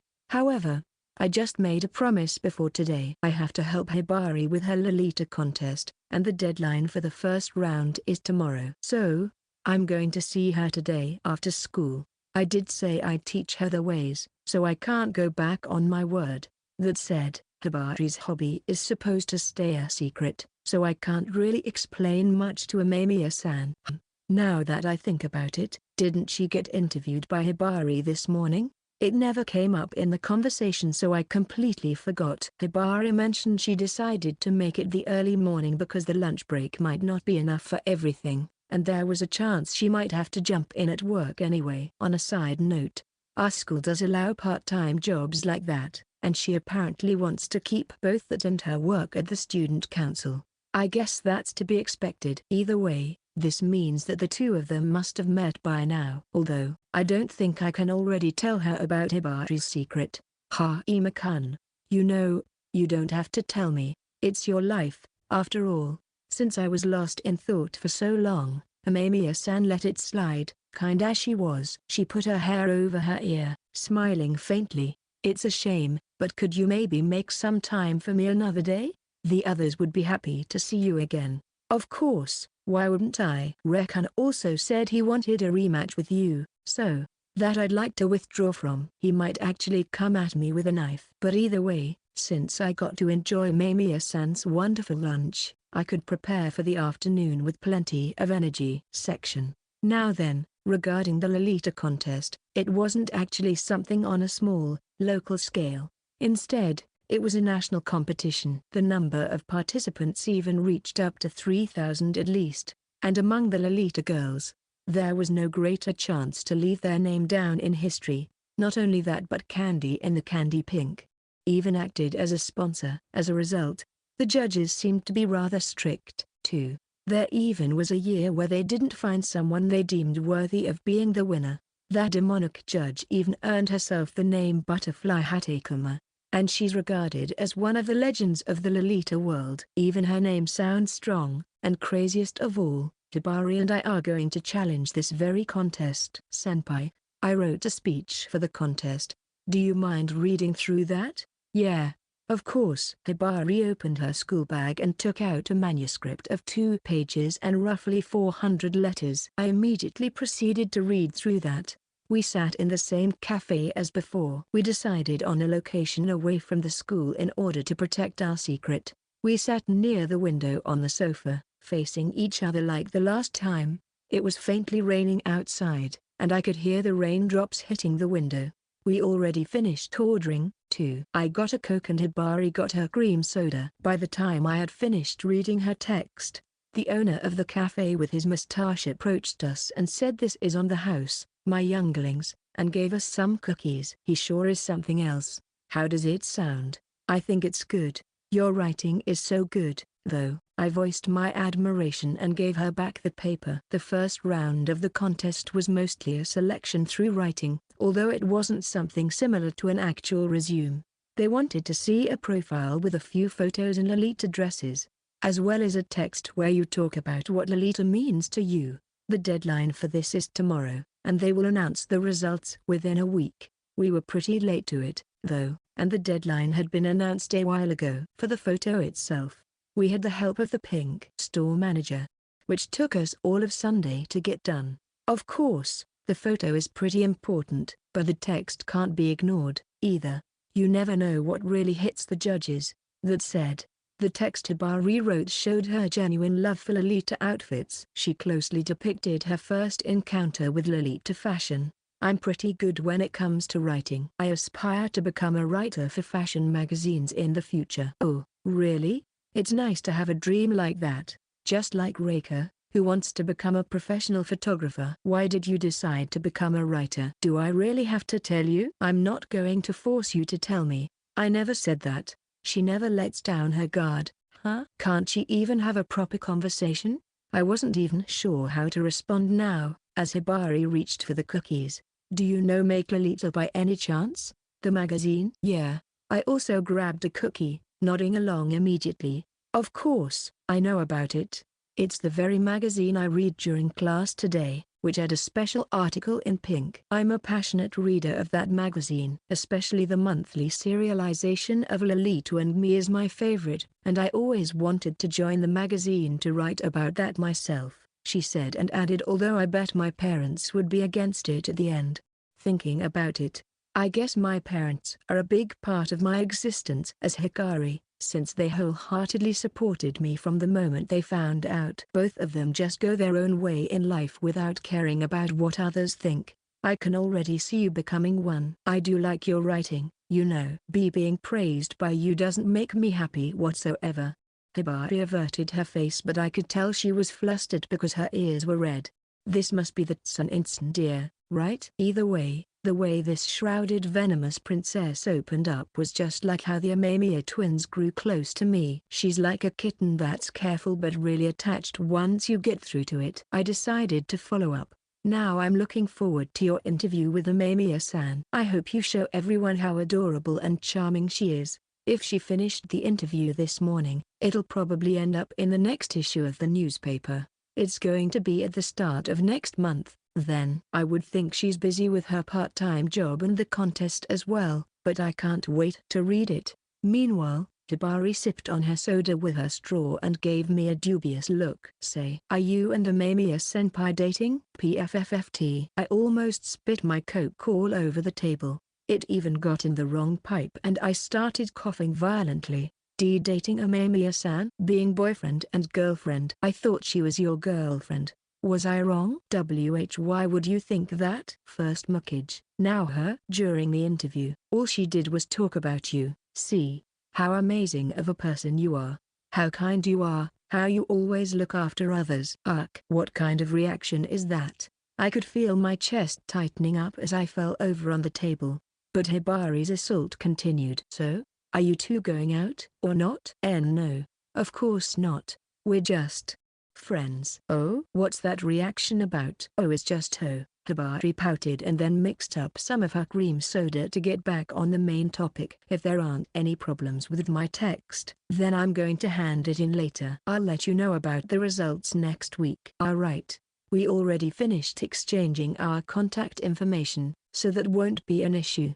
Now that I think about it, I've got 3 of the 4 Great Beauty's numbers registered in my phone. Although the owner with his moustache gave us a profound look while mumbling that his youth, the storm of love. I think Hibari won't have any issues handing in her application now. Side A, Amamiya-san's decision. As the rain poured down on the earth, I opened up my umbrella and stepped past the school gate. Next to me walked Kanatsu-chan, clinging to my arm so as to fit under the umbrella. You really saved my bacon, Amamin. I'm eternally grateful. You're exaggerating. I just wouldn't want you to catch a cold. Classes had ended for the day, and I was now heading home. Sadly, I couldn't go with Haima-kun, but when I opened up my umbrella at the front entrance, looking up at the rainy sky like the weather forecast said, I spotted Kanatsu-chan doing stretches. She, Reiko Kanatsu-chan, is a good friend of mine.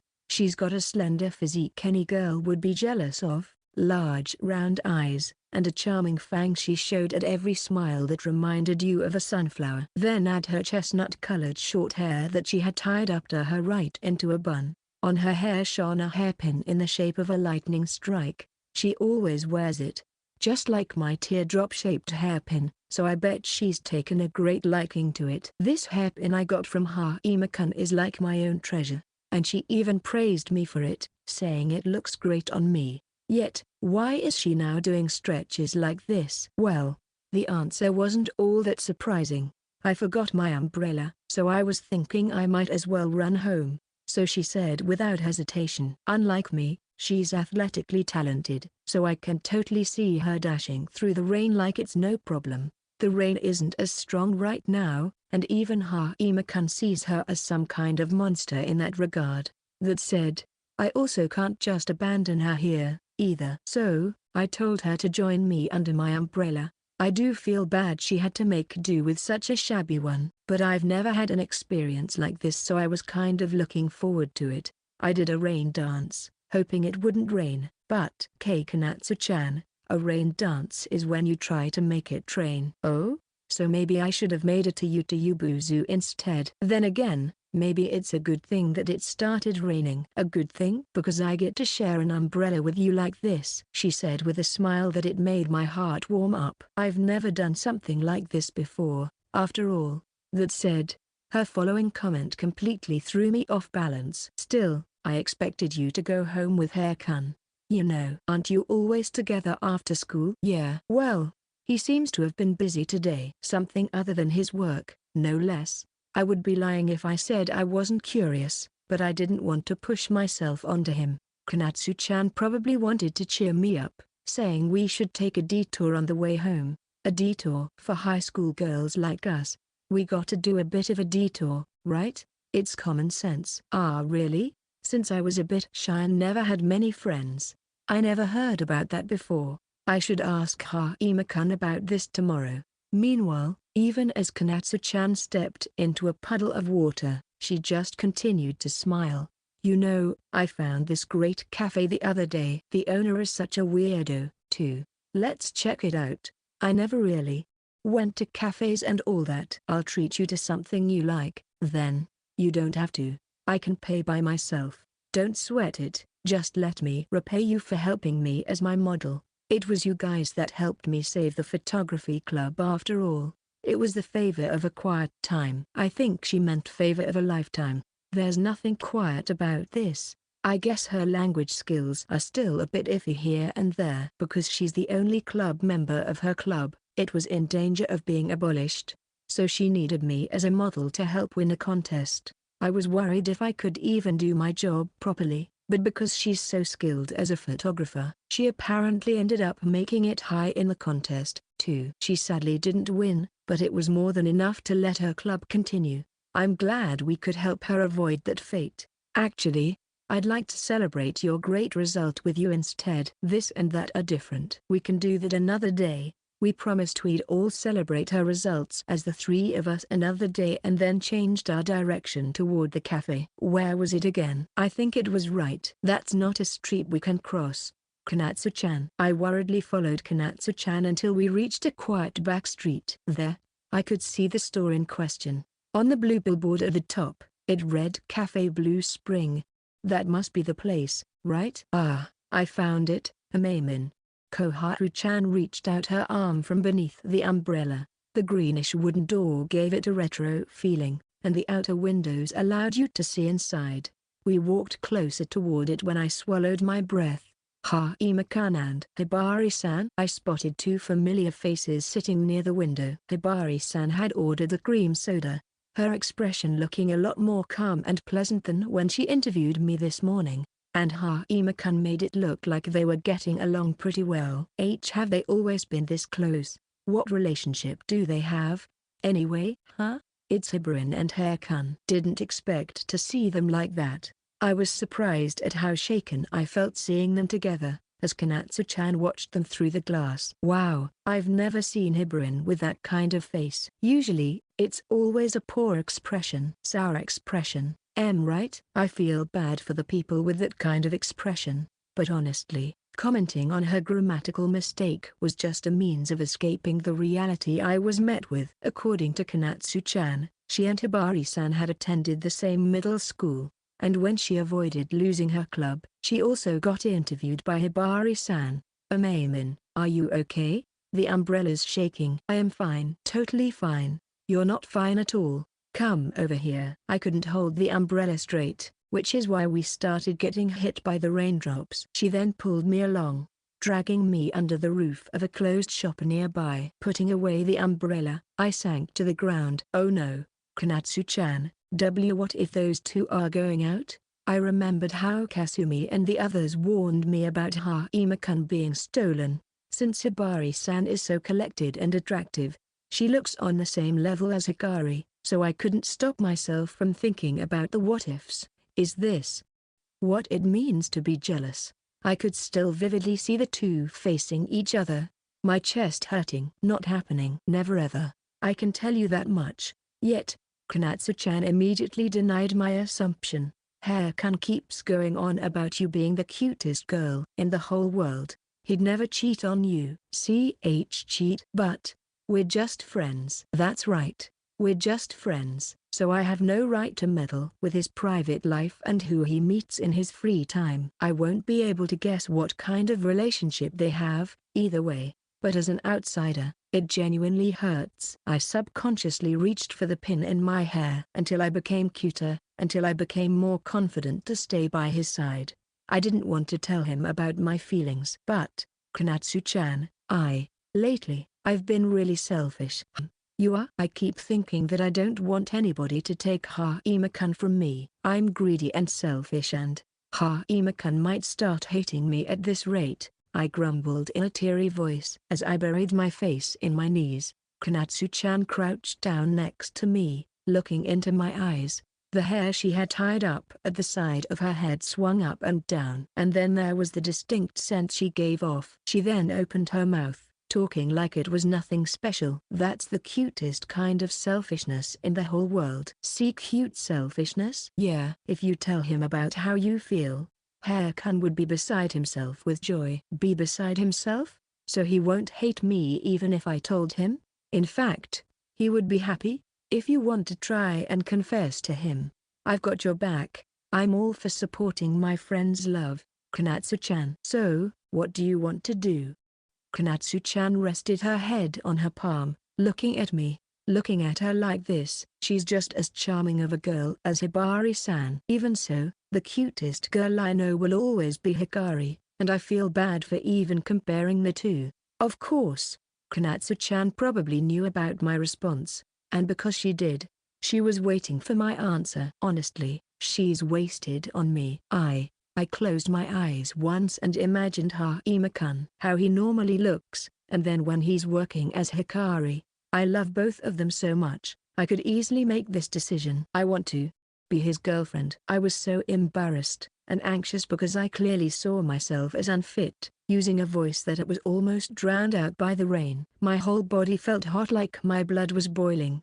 Konatsu-chan grinned at me with a bright smile. She seemed a lot more satisfied than me. As the maiden in love that you are, you really are the cutest, Amamin. Then let me tell you just the trick to make your confession a success. A trick? Konatsu-chan stood up and grabbed my arm to pull me up. She then moved closer and whispered in my ear. You see, as the rain continued to pour, her lightning hairpin shone brightly. Chapter 5.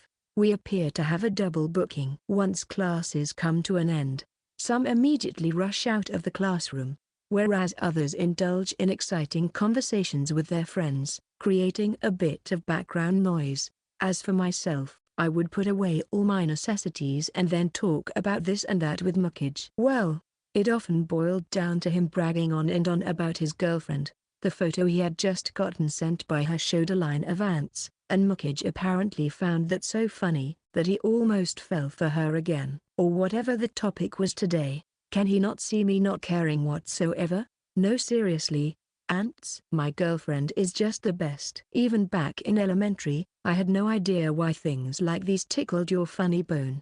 You laughed your ass off when my hands got all sticky because of the mushrooms that splattered out of my bread that one time. That was so funny, dude. How? Since he was about to go back to talking about ants, I finally had my fill and screamed enough. I get it already. And continued. You unfortunate hottie. Can't you talk about something else? Something else? Oh, right. He then grabbed his school bag from his shoulder and took out a thin newspaper. Turns out, it was the school intern newspaper. This got published earlier today. You rarely read it, so I figured I'd check it out myself. This month's celebrity was Amamiya-san. They added a whole interview of hers. Finally, June had ended some time ago. Having brought us to July, it's barely been 1 week since Hibari interviewed Amamiya-san, but to think they already published it. Oh yeah, speaking of 1 week, I think the results for the first round of the Lolita contest should be released soon, too. Well, I've got to wait on Hibari's report for that. She did say she'd let me know, even if she didn't make it. But more importantly, I want to read that interview. Let me read it. No, let me buy it off of you. This is free, remember? And I figured you'd say that, so I bought 2 copies. Mukage, let's always be friends, yeah? Your friendship sounds pretty free to me, too. I accepted the newspaper and immediately checked it out. It was a pretty thorough article, showing Amemiya-san in a close-up with a stiff expression, asking pretty generic questions. A nervous Amemiya-san is still cute, too. Hibari mentioned that Amemiya-san kept on talking about me during the interview, but it looks like she edited my name out in the interview. It was mostly about her being the oldest sister in the family, or that she absolutely loves Doriaki. Oh yeah, she's exceptionally good when it comes to history classes, too. Many things I knew already, but I could already see myself reading through this. Hime-kun, do you? Wait, is that the newspaper? Oh, Amemiya-san. With perfect timing, Amemiya-san came waddling over to my desk, only to almost jump when she saw what I was reading. In my stead, Mukage responded with "It's got your interview in it and everything." This made Amemiya-san fidget awkwardly. I didn't say anything weird, right? I couldn't see the finished product yet, so, can I read through it with you? Yeah, sure, thanks.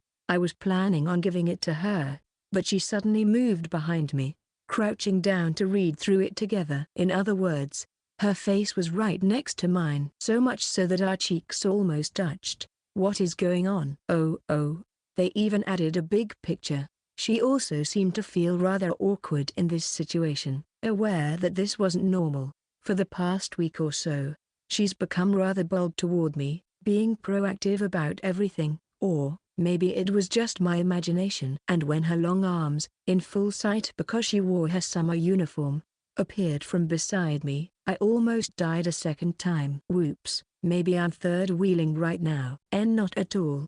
I'm pretty sure I interrupted you too, Mukage-kun. Meanwhile, Mukage had a big fat grin on his face. And even that kind of face is popular with the girls. How unfair this world can be. At the same time, Amemiya-san seemed to have reached her limit and quickly moved away from me. Sure feels hot today. I guess it's what you'd expect from the summer season. Why yeah. We looked away from each other, both red in the face, as Mukage continued to grin, saying now that's youth for you. Seriously, you're just like that weird cafe owner. Oh yeah, I wanted to ask something of you. Hime-kun. Yeah? Anything you ask for, I shall deliver. Sunday in 2 weeks. There's somewhere I'd like to go. Would you mind tagging along? She carefully asked. In my mind, I checked through my schedule. I don't think I've got any work as Hikari then, and my schedule should be free. 2. Yeah, no problem. Do I just keep the whole day open? Yeah, thanks a lot. Where are we going, though? That's still a secret. We then decided on the place and time to meet up. Once that was done, Amemiya-san began whispering to herself with "I invited him, Kanatsu-chan." But I didn't understand why Reika's name popped up there. Speaking of Reika, she was currently talking with a few friends near the window, talking with some friends about how they failed an earlier exam. Except so did she, so she was not one to talk. And so, our promise was made to hang out that day, when we realized that the floor outside had gotten awfully noisy. What's going on? No clue. Mukage and I looked over at the door in unison. Amemiya-san's eyes were wide open in shock for some reason, but also, she's so cute. The noise became louder until the door swung open. Excuse me, is Hime-senpai present? Color me surprised. It was Hibari. Why is Hibari here? As of late, her expression had softened a whole lot, still maintaining her handcrafted beauty, but now she looked like the devil in the flesh yet again. Her long and black hair almost reminded me of Medusa. Why does she look so scary? Did I do something? Why is the venomous shrouded princess here? And it's Hime again? Why is he constantly attracting beauties left and right? My jealousy is like a black hole that knows no bounds right now. Looking at her up close, she's crazy cute. No? That cold look is the best. I want her to be my queen. With the arrival of one of the four great beauties, not to mention Hibari, who was known to rarely show up over here, the boys were understandably excited, excluding the guys who didn't even try to hide their resentment toward me, or those hidden masochists amongst us. The girls were also pretty excited, also for different reasons. Her face is so small and her skin is so clean. I wanna know what sort of perfume she uses. These guys are way too excited. All because she's a bit good looking. And queen? Really? Know your place. Really? The girls really have no brakes built into them. Maybe Hibari's harsh tone isn't as unnatural as I thought. I did check her makeup, which seemed to have come from a cosmetic brand that Kokoro-san always endorsed. It's the best quality you can get, and really kind on your skin. If you want to win the Lolita contest, then you got to be prepared to go the extra mile. Oh, Hibarin. Reika nonchalantly waved her hand at the girl. Hibari then glanced over at her, but that was the extent of their conversation. Found you. Even as she remained the center of attention, she didn't show any reaction and just locked onto me. Right after, she walked over toward me with a confident stride. Cake cookie. What the hell did you do to her? Nothing at all. The only thing I could think of was that I told her to change the brand of night cream she uses. Seriously, what did you do? A sharp retort came flying from Mukage. Hibari's brooding aura was only so terrifying. Was the night cream I suggested to her that bad? Next to me, Amemiya-san was also pretty flustered. Dang it, even now she's just adorable. And eventually, Hibari reached my seat. Ima-senpai. Why yeah? I straightened my posture despite being the older one and shot up from my chair, getting a closer look at Hibari. Her face seemed a bit red, and her lips were shaking. In one hand, she held her smartphone. I did it. Did what? Kill someone? But before I could ask what exactly she meant by that, she took one more step forward and embraced me. Wait, embraced me? Yue. With no space left between us.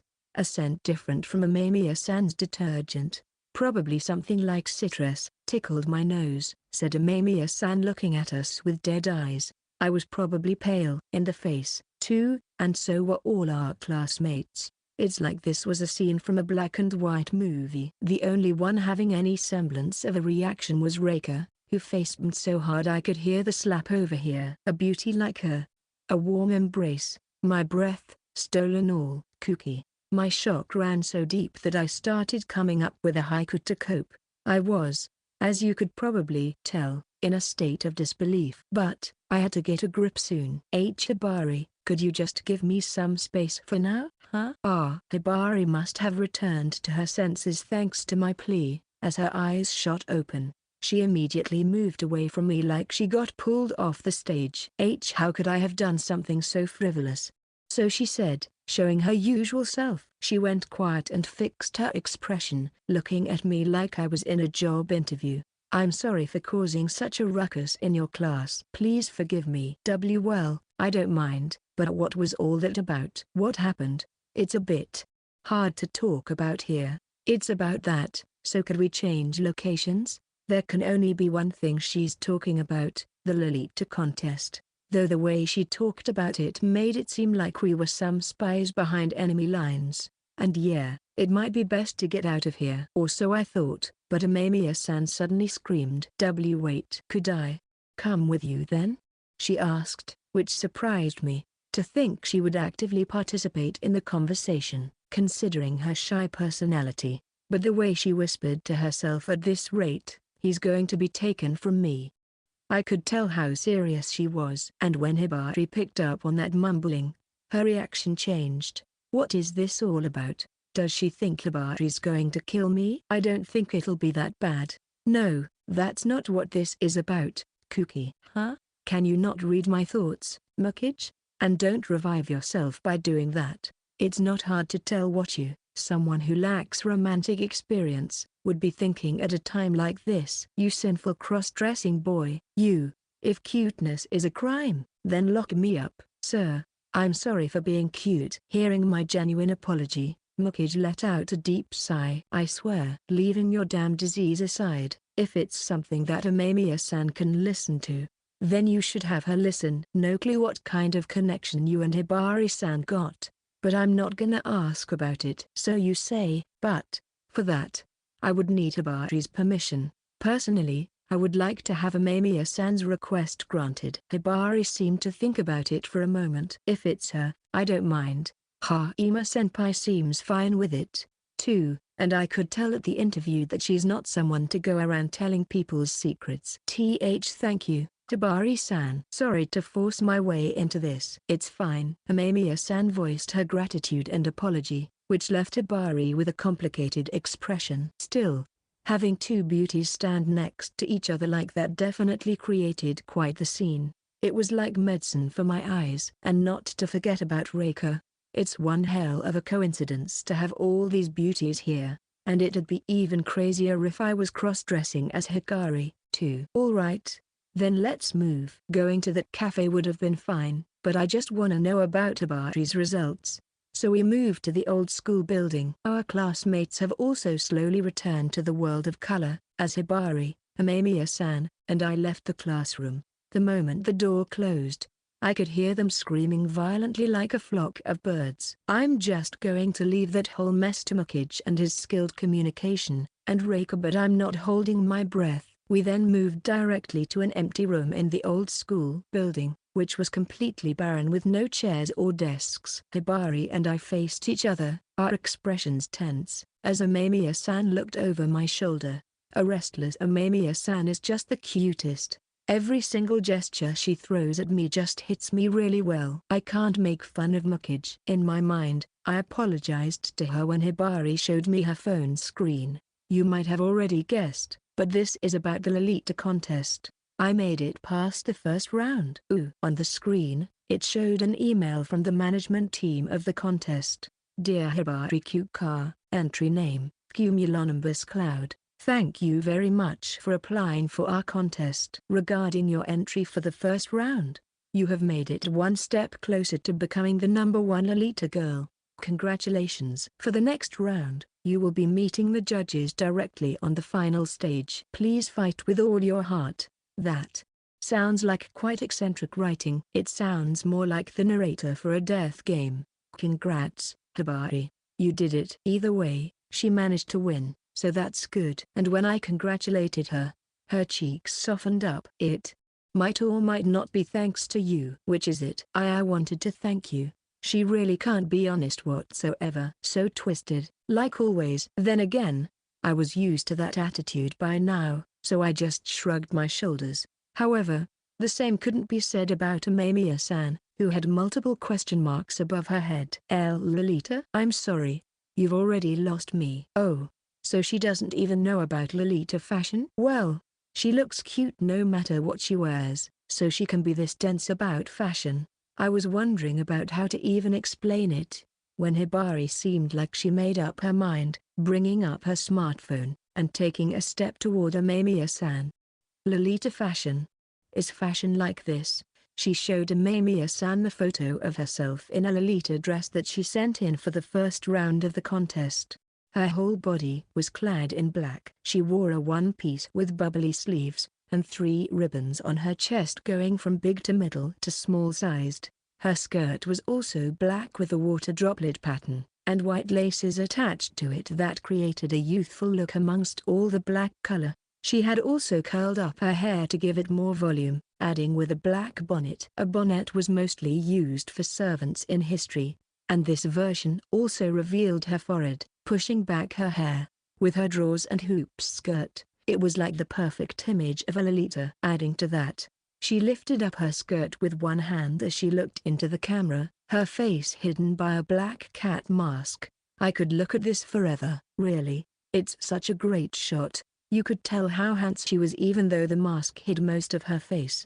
The background was just a regular back alley, and I was the one who took the picture, too.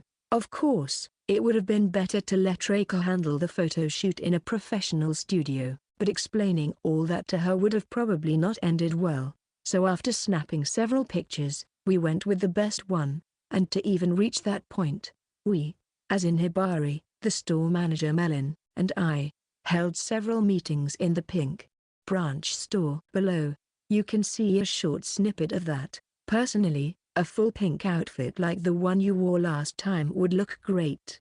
But if you want to emphasize your given looks, maybe choosing something black would be even better? So maybe a goth Lolita style? My suggestion was met with the store manager's support. What she thought of was definitely a good idea. But Hibari wanted to stick with a more sweet and adorable Lolita style for this contest.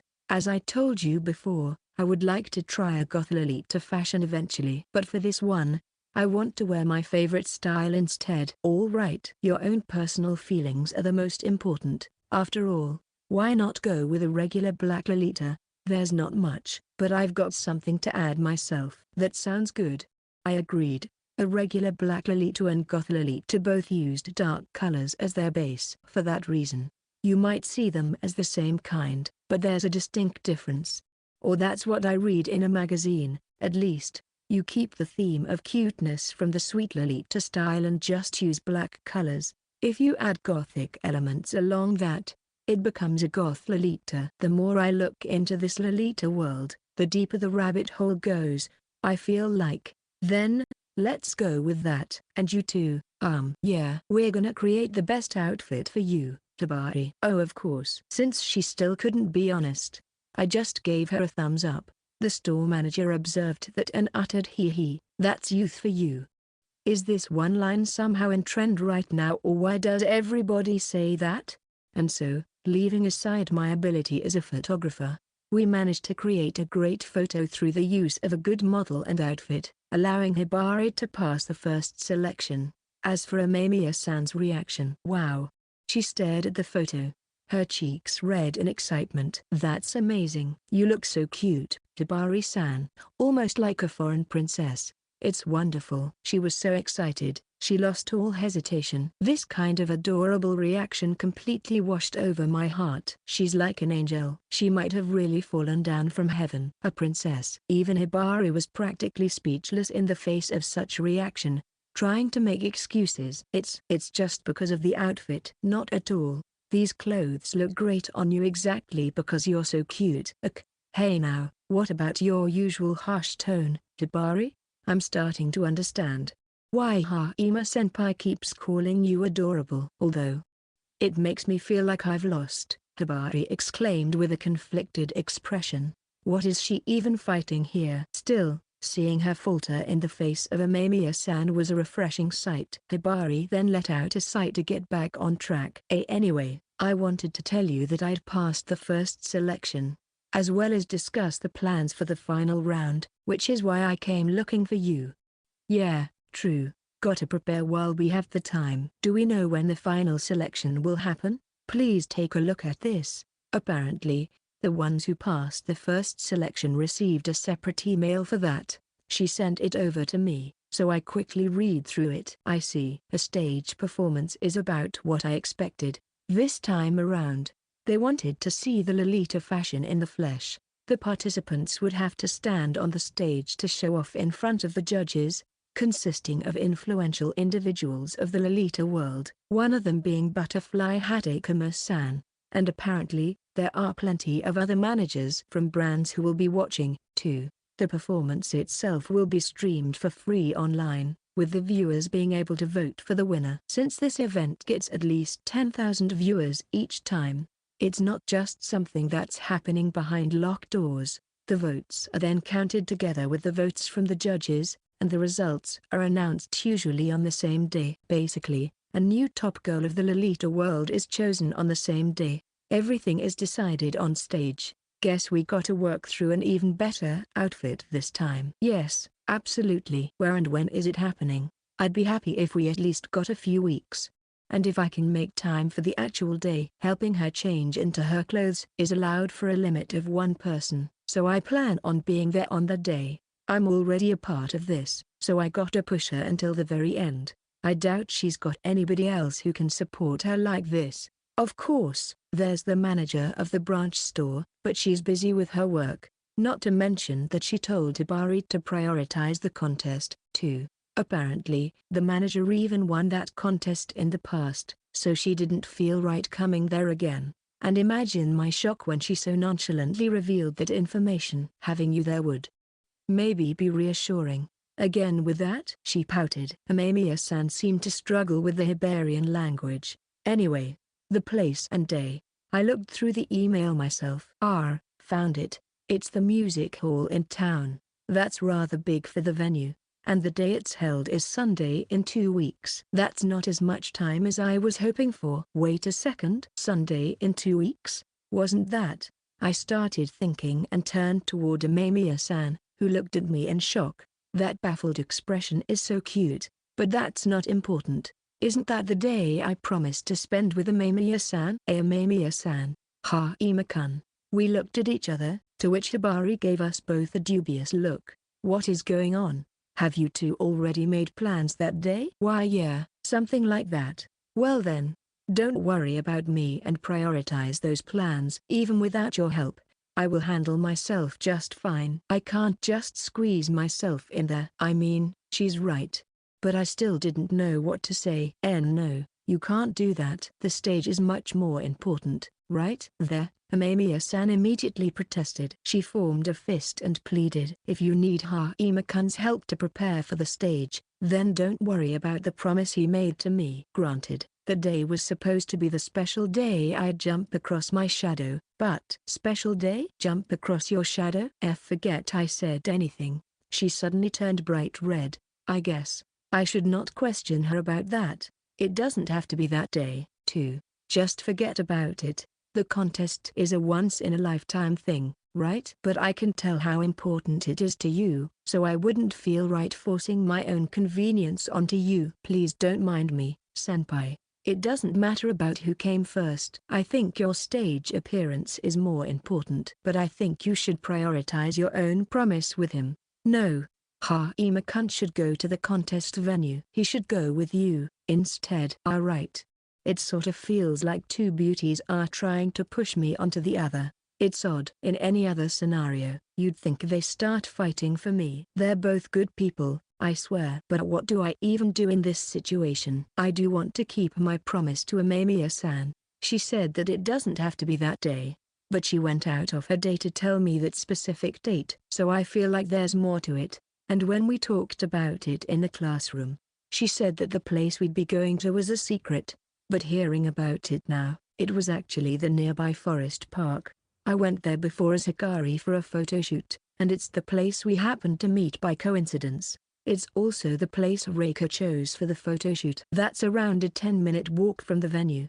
First, we should check the time the event starts. The contest was slated to start at 1 p.m., and the results would be announced roughly at 5. In between, there's an hour of a break, as well as a so-called event time. Apparently, what the entails is a secret until the very day of the event, and they're even calling guests for the live stream. And considering I have to help her prepare, I'll probably be there early in the morning, too. It depends on when Hibari's turn comes up. Maybe I can slip out at around 3 to 4. I turned to Amamiya-san and started negotiating. I feel bad that I can't make up on our promise to spend the day together, but can we meet up once I'm free? I'll let you know when I can slip out, and I'll rush over immediately. I'll run at full speed. I'm fine, really. Isn't that too much for you? And wouldn't it be better to stay with Hibari-san until the results are announced? Amamiya-san was still set on letting Hibari have me for the day. It's exactly what I'd expect her to do. But Hibari just said, rather, if he stayed until the results are announced, I'd be unable to stay rational. Wait, for real? Is she serious? Are you really fine with that, Amamiya-senpai? Of course, I'm gonna cheer for you while watching the stream. Amamiya-san responded with a light tone. If she's gonna watch, then I really gotta give it my all when it comes to Hibari's Lolita outfit. And once Hibari had her turn, I'm rushing over to Amamiya-san right away. With that, we should have managed to avoid a painful double booking. And at the same time, Amamiya-san seemed to be genuinely interested in Lolita fashion, too. I bet you'd look even better on stage. I never knew these clothes existed, but I'd love to see more. You don't have any resistance toward Lolita fashion? Not at all. They're all cute outfits after all. Amamiya-san exclaimed. I think that one sister brand of Candy also sold outfits like those. Was that Lolita fashion this whole time? You know Candy Candy? I got the outfit from the photo from their sister brand. Really? That explains a lot. Yes, actually, they just opened up a new branch store, so why don't you come visit us someday? You could try on a Lolita fashion. And, I don't think it'll look good on me. That's just a lie at this point. And I would be happy if I found friends who are into Lolita fashion. Just as I was feeling relieved that I could somehow salvage this mess, the two girls started getting along more thanks to the medium of fashion. And knowing Hibari, her desire to make friends with similar hobbies was most likely true. Her otaku side is beginning to show. And since I'd like to see Amamiya-san in Lolita fashion, I can only push her back in this. Oh, okay. Then I'll check it out when I have the time. Please do. I'm working there part-time, so maybe we'll see each other. To be honest, when you were interviewing me, you felt like a reliable junior, but it's fun seeing you this excited over something, she said, and then suddenly dropped her shoulders. I can see why Hajime-kun can't leave you alone. What was that about? That's not really, and you seem a lot more open and engaging now than during the interview. It really shows your charm, she commented and continued. It must be because Hajime-senpai is here. She sounded a bit dejected at the end there, just when I thought they managed to get along. There's now a certain awkwardness between them. Girls sure are difficult. Maybe it'd be easier if I changed into Hikari? Anyway, good luck during the show. Yes, I'm going to do the best I can after all the support I've received. It looked like they went back to normal, so I decided to call it there. I still don't know why Mamiya-san wanted to go to that park, but it'll be an important day, including the contest. And as the setting sun shone into the classroom, we all made up our minds to pull through with our tasks. Chapter 6. Do we have a bit of trouble on our hands? Come on, Kuchan. Change into this one next. Are we still not done? Clothes as far as I could see, hung all around me, together with mannequins showing off certain outfits. The staff continued to make rounds around me, measuring my sizes and everything. Tomorrow was the fateful day, the final round of the Lolita contest, as well as the day I would meet Amamiya-san for the promise we'd made. As myself, I felt restless and beyond just for that reason, but I could perfectly fulfill my job as Hikari. Today, I was over at the Candy Candy main office, made to work as a fitting model. As for that, that means I'm basically a living mannequin. I'd put on goods that are only at a simple sampling stage, with the designer and creator making adjustments. This is also where they check size and overall look. For that reason, they would also ask me how it feels and my general impression. Once that training phase was done, Candy Candy would complete the outfit and release it into the world for all their fans. Oh dear, are you tired by any chance? Of course I am. I've been jumping in and out of outfits for I don't know how long now. Because that's your job as a fitting model. We've still got more, considering I finally get to play dress up with you again after so long, said Miss Oranine, sitting on a chair a bit away from me as she had her legs crossed. She flaunted her pushed-up chest with her casual office look as she ordered the staff to help me put on the yellow setup outfit. In a way, she looked like a charismatic CEO, but don't let that deceive you. But you have other models for this kind of job, right? No can do. I'm gonna use you the whole day, so prepare yourself. She clapped her hands and drowned out my words. She's really just using me as a dress-up doll at this point. Today, we're doing tryouts for the full season's outfits, with a mint green high-neck shirt paired with a white and long flare skirt. Of course, every outfit looks good on Hikari, and I don't dislike putting on outfits or anything. But alright, let's take a short 1-hour break. A break? We're still not done? Of course not. I told you there were a bunch more outfits you'll have to try on, she told me with a wink. What kind of black company is this? And since she knew that I couldn't say no to her, she used that all the time. Come on, Kuchan, she said and put her hands together. Even that way of asking is so frustrating. She knows that there's no way I could walk out of here. Okay, I get it. Yeah, love you lots. Aren't you happy today? Anyway, I'm gonna take a quick break and borrow a break room. I didn't want to let anybody walk in on me, So I moved behind the partition and put on a plain t-shirt with denim jeans. I also made sure to tie up my fake hair into a ponytail so it wouldn't get in the way. I just love this kind of casual hairstyle for girls. Tying it up right above your nape, you can quickly change your hairstyle if the need arises. Once Amemiya-san's hair grows a bit more, I'd love to style it for her as well. Oh yeah. Ku-chan, are you hungry by any chance? I'm starving. Right when I was about to leave the room, my stomach growled seconds after she'd asked me that question. We already made it past noon, but most of what filled my stomach up to this point was just water. That's what I like to hear from a healthy boy. Here, go ahead and use this card. What's this? A VIP card for a restaurant. I'm gonna design their new uniforms, see, she said and took out a card that had the logo of a national fast food chain on it. It's a place everybody knows. I think it was close to the main office of Candy Caddy. Just tell them I sent you. If you have this card with you, you get everything for half off. That sounds great, I said and gratefully accepted the card. I may be earning a comfortable amount of money thanks to my work as Hikari, but saving money never hurts. And since it's just a random store without much business going on, I don't think there will be much of an issue if I go there dressed as Hikari. Oddly enough, despite Hikari shining wherever she wants or however she looks, as soon as the magic wears off and I turn back into Kuki, nobody even realizes it's me. I was then seen off by Masora Nin. Make sure you come back once the break is over. Also, the new menu seems to be cream soda aimed at the summer, as well as a parfait set with dorayaki. So go check it out. That sounds perfectly made for two people I know. And leaving aside the cream soda, what is going on with this dorayaki boom? Either way, I put on my fake glasses and then headed for the restaurant. Reaching the store soon after, I was about to enter the front door.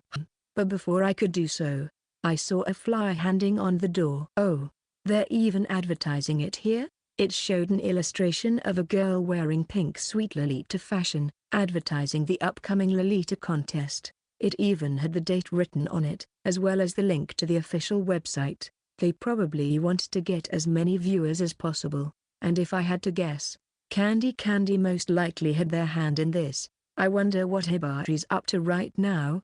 I let out a worried voice. We worked exceptionally hard to come up with an outfit that she could wear on the final stage. As for the actual performance, we looked through any information about the previous contests, setting up a plan and everything, even having Amemiya-san help us out until we created something we were happy with. Since Amemiya-san's interest in Lolita fashion was growing, she's starting to deepen her bond with Hibari, too. Although sometimes, it really gets awkward between them. Either way, tomorrow's the main event. But Hibari said she'd handle the final check herself. Well, I shouldn't stand around like this. I opened the door and entered inside, immediately greeted by a female employee welcoming me to take a seat. Looking around, barely anybody was there. I was thinking of sitting further in the back, looking for a seat, when I heard the voice of an angel. Huh? Ima-kun. Wait, no.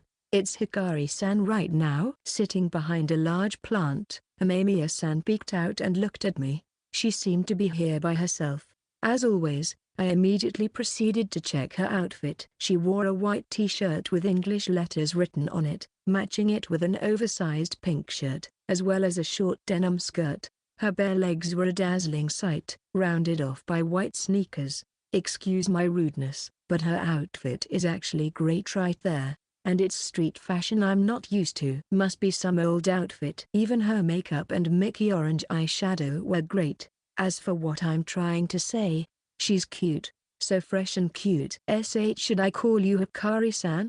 Or would Ima-kun be okay? Either way is fine. It's only the two of us here, anyway. The only other customer present was an old man sitting at his laptop, mumbling my deadline to himself. Maybe he's an author or writer. Best of luck, my friend. So, since you're looking like that, are you in the middle of work? Amemiya-san asked and she tilted her head. Yeah, I nodded. I'm just on break right now. Even when you're wearing a casual look, you're so cute. I guess so. Yeah. In my head, I could hear Mikage retorting, you're still gonna agree?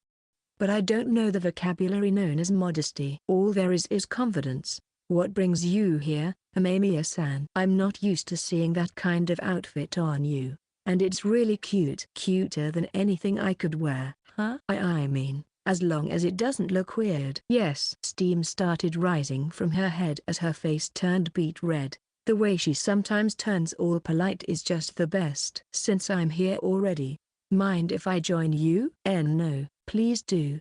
I sat down facing her. Hell yeah. This is the best. Why, Konatsu-chan chose this outfit for me. Reika did?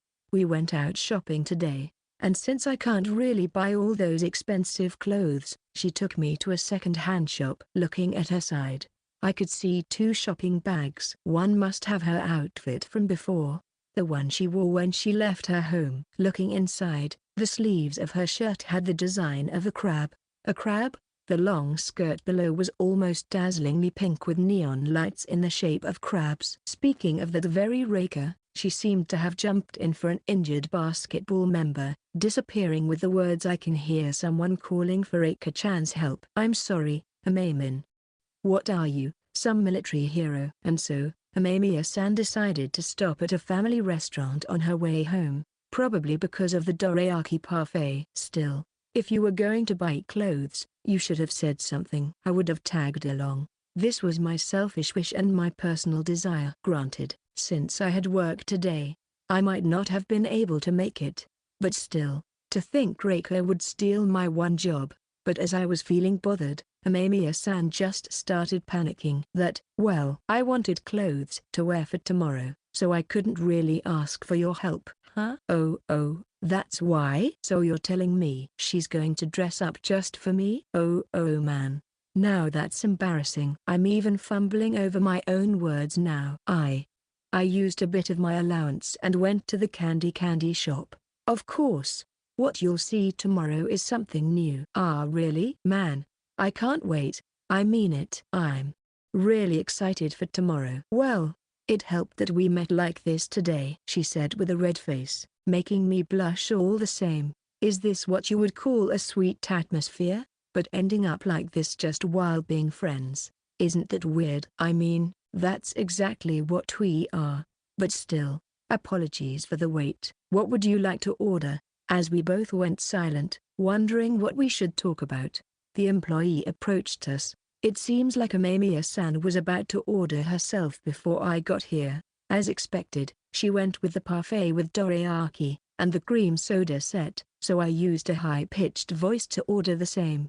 And since I was hungry, I also got curry rice. Shortly after, I got the curry, which looked perfectly fine. Though for the most part, I just filled my stomach with it instead of enjoying the taste. And here is your parfait. Wow. But when the parfait arrived, I couldn't keep my reaction in check. The glass it was in was incredibly big, and so was the dorayaki covering it. There were also some tea crackers filled on it, but the dorayaki clearly stole the attention. To enjoy the parfait, you had to break through the first defensive line. So together with Amamiya-san, we started working on our respective dorayaki.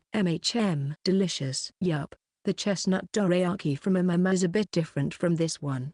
I guess it all depends on the ingredients. She started talking like a dorayaki expert, and her eyes are dead serious. During our battle, we tried the cream soda that didn't lose in terms of sweetness, together with the bubbly sensation it gave you. But when I took a sip from it, I started worrying about Hibari. But speaking of the devil, my smartphone vibrated. Oh, it's a call from Hibari. Looking at the screen, I saw her name. We did exchange numbers with each other, but up to this point, we only exchanged messages, so I was surprised to see her calling me like this. By the way, her icon was as simple as it could get, showing almost a professional level of seriousness. If it's Hibari-san, maybe you should answer. It could be related to the stage tomorrow. That's true. I agreed with Amamiya-san's assessment and picked up the call. Immediately after, I could hear Hibari's voice going, "Is that you, Haima-senpai? Actually, I'm Hikari right now, but she would have no way of knowing that. It is. What's up? Anything you need to ask for the stage performance? This is all my fault. I won't be able to participate in the contest tomorrow. Huh? I will have to pull out. Hearing those words, my mouth opened in shock. Amamiya-san gave me a worried look, and so I changed it to speaker. What happened? I wanted to try out my Lolita outfit one last time, but my mother saw me. I was probably too occupied with the contest that I hadn't realized she had come home, and so she walked in on me, saying, "Stop with those pathetic clothes. Aren't you embarrassed?" And she forced me to get rid of them. Say what? That was a genuine scream coming from me. Pathetic? Embarrassed? Why the hell does she have to say that? Even Amamiya-san seemed to be distraught at this, but while my anger was slowly building, Hibari just sounded like she was trying to swallow her own emotions. As I mentioned before, it was pointless to try and tell my strict mother about the world of Lolita fashion. She learned of the contest, saying that if I had time for something so ridiculous, I should rather study. Ridiculous? I didn't even have any chance to argue. She had completely lost all confidence, and to be fair, I guess that this whole fandom is more of a minority. I'm sure that there's going to be a small percentage of people who will just reject the thought of it. I mean, Hibari had been hiding it this whole time, fully aware that her mother would not be accepting of it, but having it get rejected straight to your face was even more terrifying. But even so, Hibari, even if that's the case, you have to at least participate in the contest. I'm sorry. This happened despite your efforts to help me make it this far. I was told to stop working at the branch store, so I will have to explain the details to the manager another time. She just rambled on, finishing it off with, "It may have been only for a short time, but I had fun." Despite my attempt to have her listen to me, she just hung up the phone. Even when I called her back, I didn't get through to her. Damn it, she's not answering. Ima-kun, is she? Yeah, she seems serious. She's planning on pulling out of the contest. I cursed while running my hands through my hair, forgetting that I was still wearing a wig. Even though we've worked so hard, even though she's been trying this much, can she really accept a result like that? I don't think so, which is why I have to talk to her again. That said, the final stage is already happening tomorrow, and since she won't even answer her phone, I don't think I'll be able to convince her in time. I guess I can only give up now. Don't let up now, Ima-kun. As if she wanted to answer my inner thoughts, Amamiya-san shot up. The cream soda in her glass swayed violently, as some ice cream fell on the table. She looked even more desperate than me. Amamiya-san, I've spent a long time having my confidence be ruined by others. So I understand how she feels. Oh, of course, I'm not suddenly confident or anything, but someone has to be there for her, she said while forming a fist in front of her chest. You were the one who strengthened my confidence by calling me cute. It's thanks to you, and Hikari-san, that I can walk around with my head held high. I just blurted out how I felt. And that's what's important. She needs you right now. Her strong gaze had wholly captured me, not letting me escape. She's not just cute, but a kind soul. Even if she lacks confidence, her will is stronger than anything else, and the look in her eyes made my decision to give up waver. She's right. If I were to break now, it would sully my title of being the former cutest girl in the whole world. Alright, we're going to make Hibari stand on that stage tomorrow, no matter what. Yeah, so that she can do what she really wants. And for that, we need to first get in contact with her. Actually, I might have an idea for that. Amamiya-san sat down. Why don't we go to her home directly? She offered a rather aggressive method. Konatsu-chan might know her address. You think so? Reika and Hibari supposedly are neighbors. I guess these two did have a connection like that. Then I guess our best course of action would be to rely on Reika as quickly as possible. If she's not in a match right now, she should answer her call. So said Amamiya-san and tried her luck. Yoo-hoo, this is Reika-chan's number. Konatsu-chan, do you have time right now? Sorry to bother you. Surprisingly, Reika immediately, I could hear their conversation, swiftly interrupted by a loud whistling sound. No worries, we just won thanks to a 3-point shoot of mine. I'm taking a break right now, waiting for the next match to start. As expected. Yeah. So, what's up? Did something happen after we separated? She's unbeatable when it comes to sports, huh? I let Amamiya-san handle the discussion. Sorry, I can't really go into detail. Okay, I'm sure you're not gonna misuse it. I'll send you the address once I hang up this call. Thanks a lot, Konatsu-chan. Hair-kun's with you, right? Look after her. Yeah, she's an important junior of mine. It was a surprising combination, but it's also what I'd expect from Reika. After their phone call ended, Reika immediately sent Amamiya-san the address. Apparently, it's in a massive high-rise mansion. A high-rise mansion. I guess she was a bit of a rich lady, eh? When she interviewed me, I did hear a bit about her. I think her father owns a hospital, and her mother works for the government. Yeah, that's gonna be rough. Makes sense why her mother would be strict in her upbringing. I feel like her mother's gonna be a tough enemy, and getting to her home would probably be best by bus. Is there a bus leaving anytime soon? I gotta look for that. But don't you still have work? Crap. I completely forgot. But I couldn't let this slide. No problem. I'm just gonna tell Miss Oranin on the way. Are you sure? Yeah. I might be able to move the rest of the work to another day, but Hibari has the utmost priority right now. I made sure to pay for our food and then left the family restaurant with Amamiya-san. The old man author, or writer, watched us with a distant gaze, saying that's youth for you. I know. But I didn't bother much with his comment. It's time I finish my work and let Hibari go on that stage tomorrow. Following Reika's instructions, we quickly found Hibari's flat. The front door was closed with an automatic lock, made of thick glass. It stood tall, reaching up in the sky, higher than the other buildings around. Harima-kun, isn't this the place where the rich would live? The rich? Well, the commoner Amamiya-san was already overwhelmed when she saw the candy store, but it's even worse now. Yet, it was also adorable. Just take a deep breath and calm down, Amamiya-san. Why yeah, you're right. Deep breaths, deep breaths. She pressed her hand on her chest, breathing panically. Anyway, Reika also told us her room number. The highest floor, 2. Concierge, huh? See concierge. Calm down, Amamiya-san. Second time. I may be used to sights like these considering Miss Oranin lives in her own designer flat, but Amamiya-san must be feeling like she had walked into a different world. As for that very Miss Oranin, I managed to have her agree that I could help my friend out, but in return, she said that I'd have to listen to any of her favors in the future, which honestly terrified me. Just what is she planning on doing to me? However, what mattered more right now was the issue in front of us, so we approached the door, but then, we heard footsteps from behind us. Amamiya-senpai, and you with the ponytail.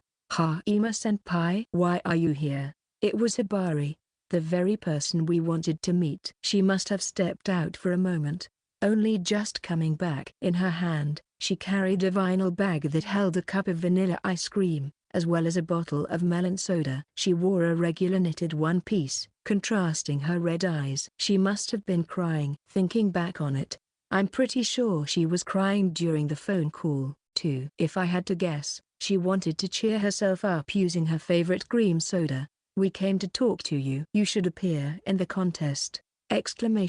She swallowed her breath, as her black hair fell over her eyes. I believe I told you already. I'm aware that this is very sudden, and that I wasted a lot of your time, so please forgive me. I don't need your apology as long as you go on that stage. But like I said, because your parents are against it, right? It didn't feel right to set foot into her family's affairs, but in order to convince her, this was necessary. You said that you couldn't do a thing, but did you ever tell your parents about how you feel? You just let them say as they pleased and that was it, right? Well, but even so, I couldn't have changed anything. She tightly gripped the vinyl bag. It seems like she did give up before even trying to fight back. That's what it felt like when he talked on the phone. She's probably afraid that it will only get worse even if she fights back. To be denied what she loves. Hibari had gone silent, as I stood in front of her with my arms crossed. Meanwhile, Amamiya-san watched this while swallowing her breath. Phew. In order to release my aura as Hikari, I removed my glasses and let my hair be swayed by the summer breeze. Ima-kun. Amemiya-san seemed bewildered at my sudden actions, but I just struck an expression like I was in the middle of a photoshoot, raising my tone an octave. I changed into Hikari and then stood in front of Hibari. Look at me. I'm cute, right? What is all of this about? Hibari looked at me in confusion, eventually agreeing with me. Well, you are, though. That's right. I'm cute. And cuteness is absolute. I have confidence in my looks. Be it my parents, the people who don't like me, or some random guy I don't even know. They can deny it as much as they want, but my confidence will not waver. Even if I'm not number one anymore, Hikari is still cute. And then, I asked Hibari, you've always admired the cuteness that is lily to fashion. So how do you feel? Both Amemiya-san and I knew that she actually wanted to appear on stage, but since that ambition had been denied, she started to lose faith in what she always admired. She's just falling weak now. Where did the confident and proud Hibari go? I can't even feel her love for Lolita fashion right now. It seemed like she had lost all intention of arguing, as she just sighed and said, what kind of persuasion is this supposed to be? And so, I returned from my Hikari mode. I love the ribbons and laces and sparkly fluffy clothes, even if someone else denies them. Yeah, I don't think Lolita fashion is embarrassing or worthless. Same here. I don't want to hold back on the things I like. Tears started building in Hibari's eyes, running down her white cheeks. Since she had just cried earlier, she probably was still in an emotional state. Her beautiful looks began to twist into an expression of pain, as there was no resemblance to the venomous shrouded princess everyone knew.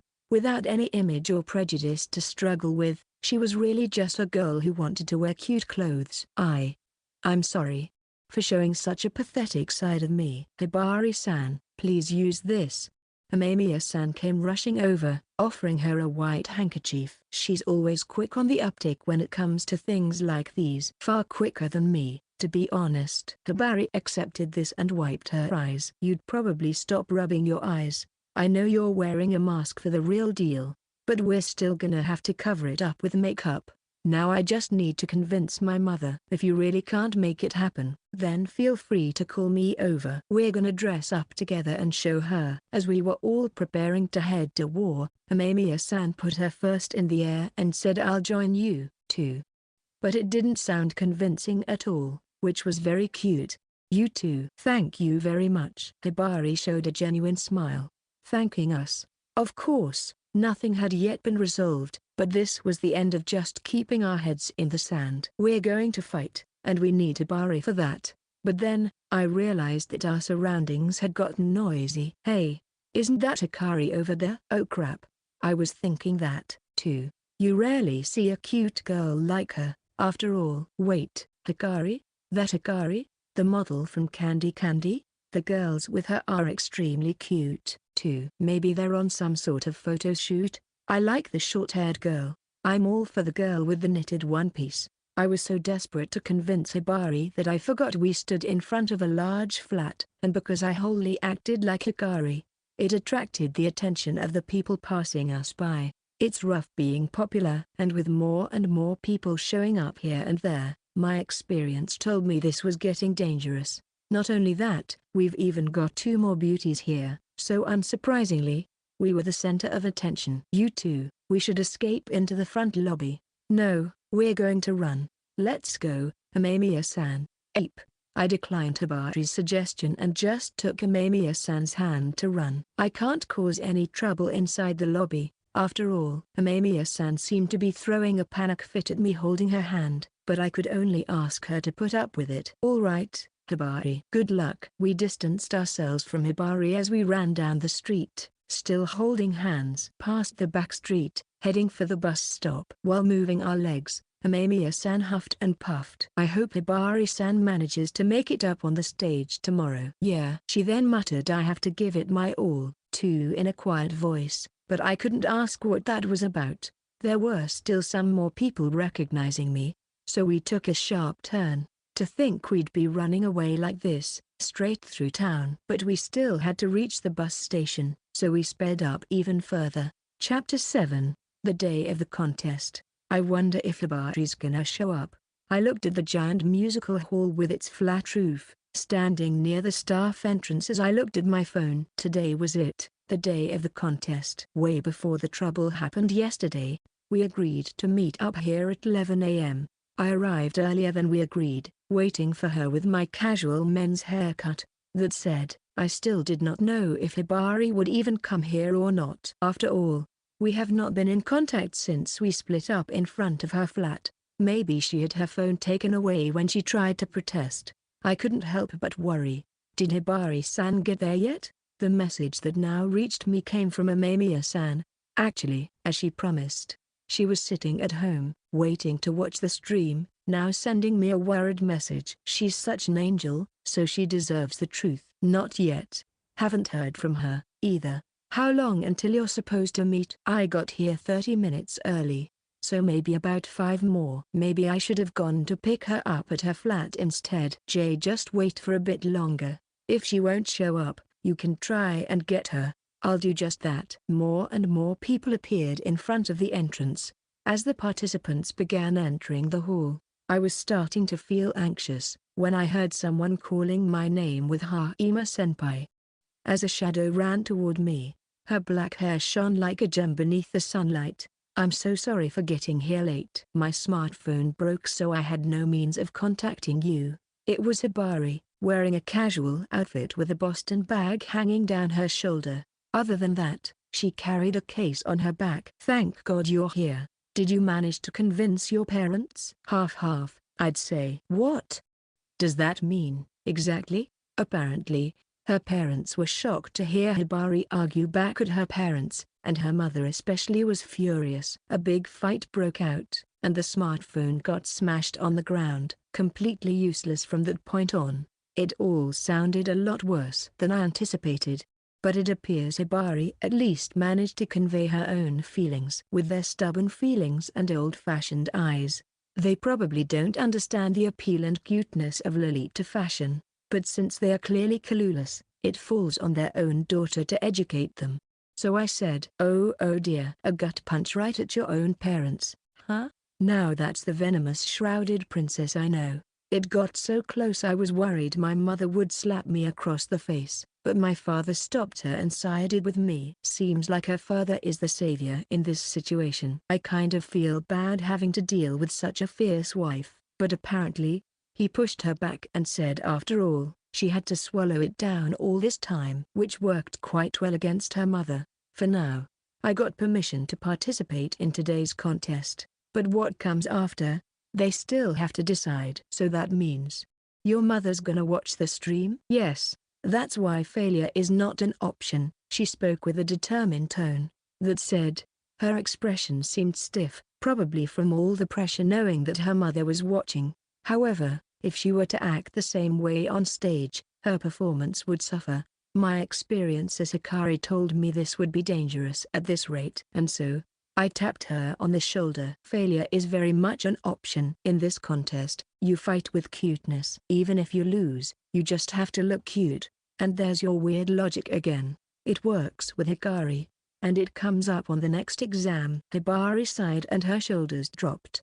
For starters, she'd have to stand on that stage, show off her outfit, and enjoy the moment. I'm counting on your support then, senpai. Right on. I grabbed Hibari's heavy Boston bag and told Amamiya-san that things had been resolved. Once done, we headed inside the venue, and that will be all from me. And I will now let the talents speak for themselves to show us a wonderful contest, said the gorgeous Judge Butterfly Hat Akuma-san in her introductory speech, declaring the beginning of the final round.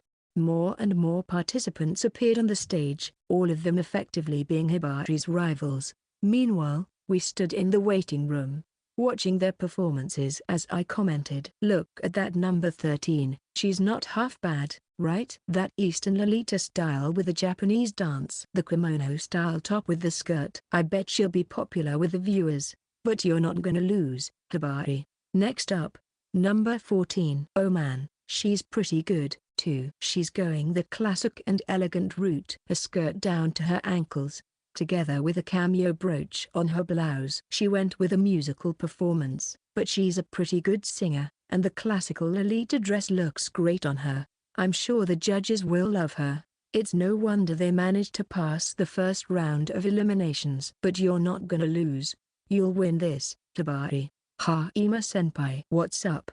You're too noisy. Tabari glared at me with a cold gaze. Feeling defeated, I apologized to her despite being the older person.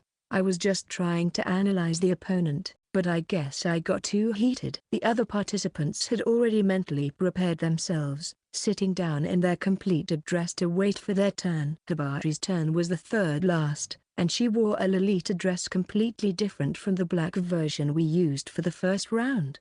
Instead going with a Snow White Lolita dress. Even the mask that would hide her face changed from black to white. She wore a pure white blouse with sleeves like a princess dress, adding a head accessory consisting of white roses. Around her neck, she had a choker with green as a standout color that made her look like the fairy of the forest. Now if she just keeps her harsh tone in check, she might really go through as a fairy, the same kind of fairy as Akari. Now is just the question if she can pull off her performance. Number 20. Please follow me backstage. Yes, I'm heading out, senpai. Called by one of the staff who came to the waiting room, Tabari grabbed her violin case and stood up. Her show for the main stage was to play the violin. She had been learning it from a young age, even winning awards. And the violin she had wasn't a rental, either. She's been playing it for many years now. Thinking about it, I started playing the violin because I was forced to have the same hobby as my mother. I wasn't even given the choice to try out something else, nor could I ever complain if I disliked it. I see. Though, I didn't hate learning an instrument in the end, and I guess it did come in handy today. Tabari caressed the case once before leaving the room. And since she forced me to go along with her hobby, it's time to switch up the roles, she said with no bad intentions, yet with full confidence. I simply nodded with a yeah and stepped out of the hallway with her. The side of the stage was dimly lit, not a sound being made. Every performance lasted about 15 minutes. The girl before Hibari had just started. Oh, so she's going with that, huh? A Chinese-themed Lolita doing karate, huh? The clothes are easy to move in, and it looks like the judges are big fans of it, while the viewers at home have something to enjoy. Out of all the girls, some were also hiding their faces like Hibari did. The 5 judges sitting next to the stage all wore their own type of Lolita fashion, too. It showed just how deep this world could go. It's like Butterfly Hat Akuma-san was the demon lord with her 4 generals. As I was observing the surroundings, the karate girl's turn ended, meaning that it was now Hibari's chance to shine on the stage. Almost there. Yeah. Coming this far, I do feel quite a bit nervous. Hibari tightly put her lips together as she held the violin in her hands. She's going to be the center of attention of thousands of people, so who could blame her for being nervous? I gently placed my hands on both her shoulders, making sure not to create wrinkles on her outfit. I then looked directly into her eyes. Listen up, Tabari. This is my final piece of advice for you. For the next few minutes, you have to think that you are the cutest in the whole world. The cutest in the world? Cuteness is a superpower that makes you invincible. You can chant it over and over. Chant it and feel proud. If you do that, you'll be able to pull out 100% of your potential. Cuteness isn't just your outer appearance. It's the confidence you emit. Once Amamiya-san becomes more confident, she'll be even cuter. It's some kind of magic you put on yourself. And even better, the spell works on both girls and cross-dressing boys. All she had to do was think she's cute, and it'll work. Cuteness is magic. Hibari repeated my words and then sighed. This is exactly why But for some reason, she didn't continue and just looked up at me for a moment. So then, will you cast a spell on me? Me? Why? I didn't understand what she meant. I know that, in your eyes, Amamiya-senpai is the cutest, and you are undoubtedly the second in line. Hey now, that makes me sound like I'm a narcissist. I mean, it's true that Amamiya-san is the cutest, and that Akari comes right after. Just kidding. I respect that confidence of yours. Alright. That said, just once, just this once, please call me the cutest. That alone will give me all the support I need. As the faint light came from the stage, Lighting her up from behind, she showed me a both warm but also lonely smile, making her look almost angelic. When we first met, I never thought I'd get to see such an expression from her. At the same time, applause came from the stage. The performance of the previous contestant had ended, as she now answered questions from the judges. Hibari's shoulders quivered faintly. It was about to become serious, and so I figured I should cast a special magic spell just for her. Don't worry, Hibari. Right now, you are the cutest girl in the world. Okay. Also, make sure to smile. That'll make you even cuter. Go out there and be confident. I'm heading out. At the same time, the announcer's voice rang out. Next participant, Cumulonimbus Cloud-san, please. Putting on the head accessory, Hibari ascended the stage. When she appeared wearing a white Lolita dress, the judges were already invested, but she remained calm just as we practiced. She maintained a mysterious beauty that must have even reached the viewers at home. And then, she readied her violin, beginning to play the song she called Fairy's Dance. I had no idea about the music whatsoever, but I could tell it was beautifully played. I don't know if that was thanks to the magic I cast on her, or simply because of her own talent, but she absolutely nailed the performance. Butterfly Hat Akuma-san seemed infatuated, screaming she's depicting such a refined worldview, truly excellent.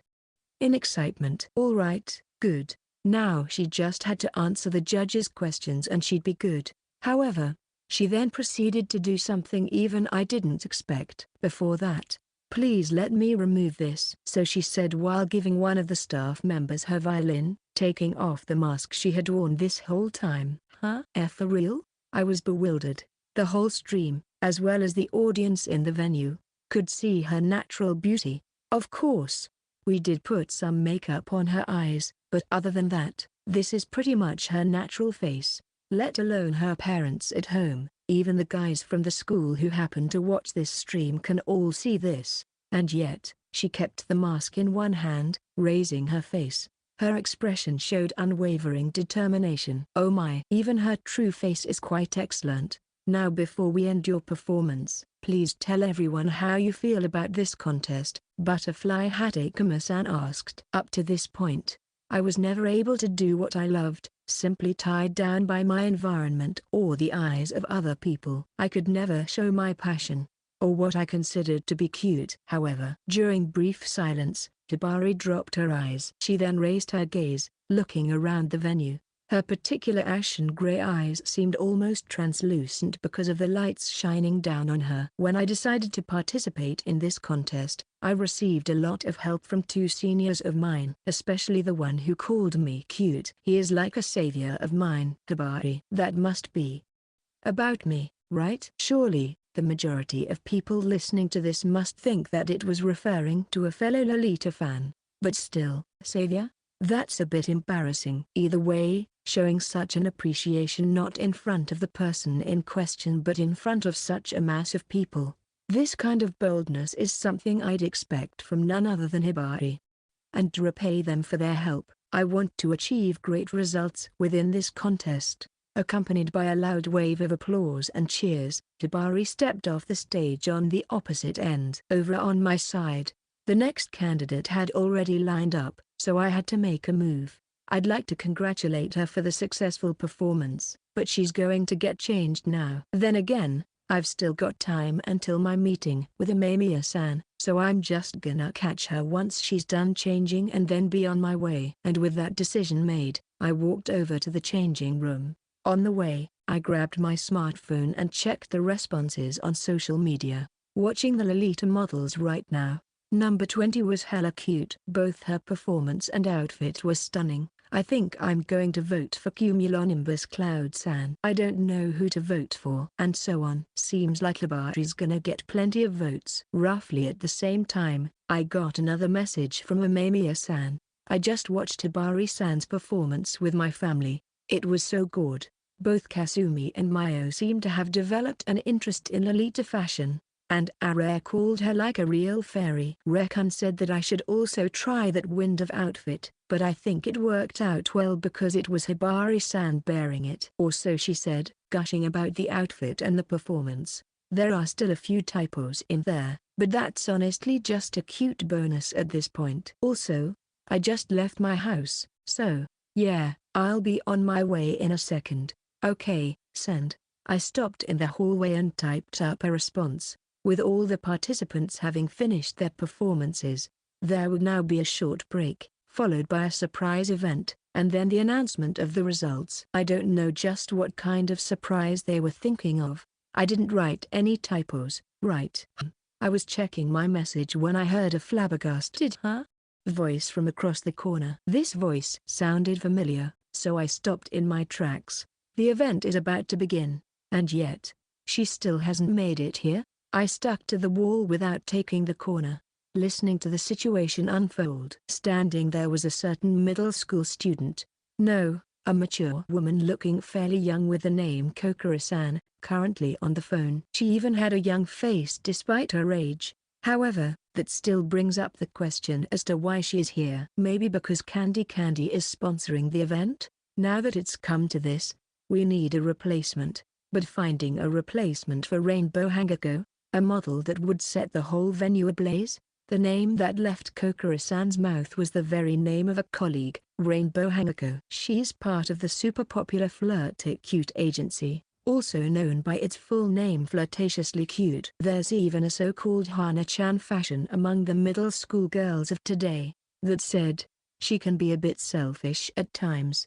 Which earned her quite the fame in the industry. I've worked with her a few times, but I hear the agency and manager had their hands full, and it seems like Rainbow Hangako's back at it again. Worst of all, Kokoro-san happened to look my way at the worst moment, making our eyes meet. "Ah, you, Kuki-kun. You're Kuki-kun, right?" "Why yes. Perfect timing." "Really?" She must have hung up her call as she came running over with a bright grin on her face. I could instinctively tell that I would regret not running away on the spot. "Why are you even here?" "This feels like a miracle." "Well, a friend of mine participated in the contest." "What about you?" "I'm an old friend of Butterfly Hat Akuma-san. Did you wonder how her makeup and hairstyle looked so gorgeous today?" "Well, it was all because I did it. It was kind of surprising, but also not really." "She's a veteran, so people obviously know her, and apparently, she was tasked with handling the event in between. We were going to use the event time to show off Candy in the Candy Pink's new Lolita fashion, and the president even worked on a new dress, too. All as PR, you know?" "Yeah, for the new branch store, right?" "Exactly. However, the model, Rainbow Hangako, doesn't like the outfits she was supposed to wear. She's not even here in the first place." She stomped on the ground in anger. What a selfish girl. I guess I really made the wrong choice when I agreed to take her after the agency pushed her. Originally, the plan was to use models who had previously worked with Candy Candy, such as Hikari, but the agency that Rainbow belongs to seemed so desperate that they simply begged for them to supply a model. And after Kokoro-san reluctantly agreed, this is the result. That Rainbow Hangako is absolutely wasting her popularity. But leaving that aside, I obviously knew what Kokoro-san would ask of me next. "So you're telling me to jump in for Rainbow Hangako? I'm sure the president's gonna give us her permission, and I'll handle all the messy business. The clothes should fit you, too. It has to be you." "Please." I'm sorry, I can't." "What?" "Why? I mean, Amiya-san is waiting for me." I feel bad for betraying her hope, but I don't have time to jump in for someone else. Can't you reconsider?" "Not happening." "So cold, not even willing to negotiate? Do you have important plans after this or something?" "Actually, yes. I'm going to meet with Amamiya-san." "So?" "With Shizuku-chan?" "Gosh, then say that sooner. I don't want to get you away from your date," she said and dropped her shoulders in defeat. "But it's not a date though, right?" Hearing that word, I could feel the depths of my chest becoming somewhat itchy. There, a reluctant and cute voice came from my smartphone. Undoubtedly, it was Amamiya-san. "Why are we on a call?" I panicked and checked my phone, but it seemed like I had accidentally pressed the call button instead of sending the message. And as a result, she must have heard my entire conversation with Amamiya-san. Sorry, I didn't mean to listen in, but I also lost my chance to speak up, so. No. This is my fault. Don't worry about it. So, well, I was actually asking if you can't jump in for that model, Hime-kun. Huh? I raised the volume of my phone to ensure I could hear her voice properly, and since Kokoro-san slapped me on the arm, telling me I wanna listen to what she's saying, I reluctantly put my phone on speaker. I feel bad for just barging into this whole mess, but I also think that Hime-kun, no, Hikari-san is the only one who can fix this mess now. But I already pushed back our promise, so before I ran into Kokoro-san, Amamiya-san had mentioned she had already left her home. I can't just make her wait for me outside, and yet, no matter what may happen, Amamiya-san remained an angel. I'm really happy you care about our promise so much, but as your fan, I would love to see you on stage, and I want to support you. Not to mention Kokoro-san's dilemma, too. Don't worry about me. I can wait for you as long as it takes. She pleaded, of course, as long as you're okay with that. In the end, she still respects my own wishes. Such a fatal wound caused by cuteness and respect. Even Kokoro-san was getting emotional, witnessing the existence of such an angel, and I even struggled to hold back the tears. Now that she said that, I would sully Hikari's honor if I didn't take up this job. Okay, I'll take care of it. The first one who reacted to my answer was Kokoro-san, jumping up while screaming heck yeah, as her braided blonde side tail swayed left and right. Thanks so much, Shizuku-chan. Once he's done, I'll send him off your way, and let me dress you up too sometime. Sure, as long as you're not too busy. Also, if you're interested in doing your model debut with Hikari by your side, just call the number on the business card I gave you the other day. I will think about it. Oh? That answer seems mighty different from what she said at first. Not too long ago, she would vehemently decline whenever someone asked her to work as a model. I guess this shows her growth in confidence. Thanks to that, Kokoro-san's excitement also rose. Good.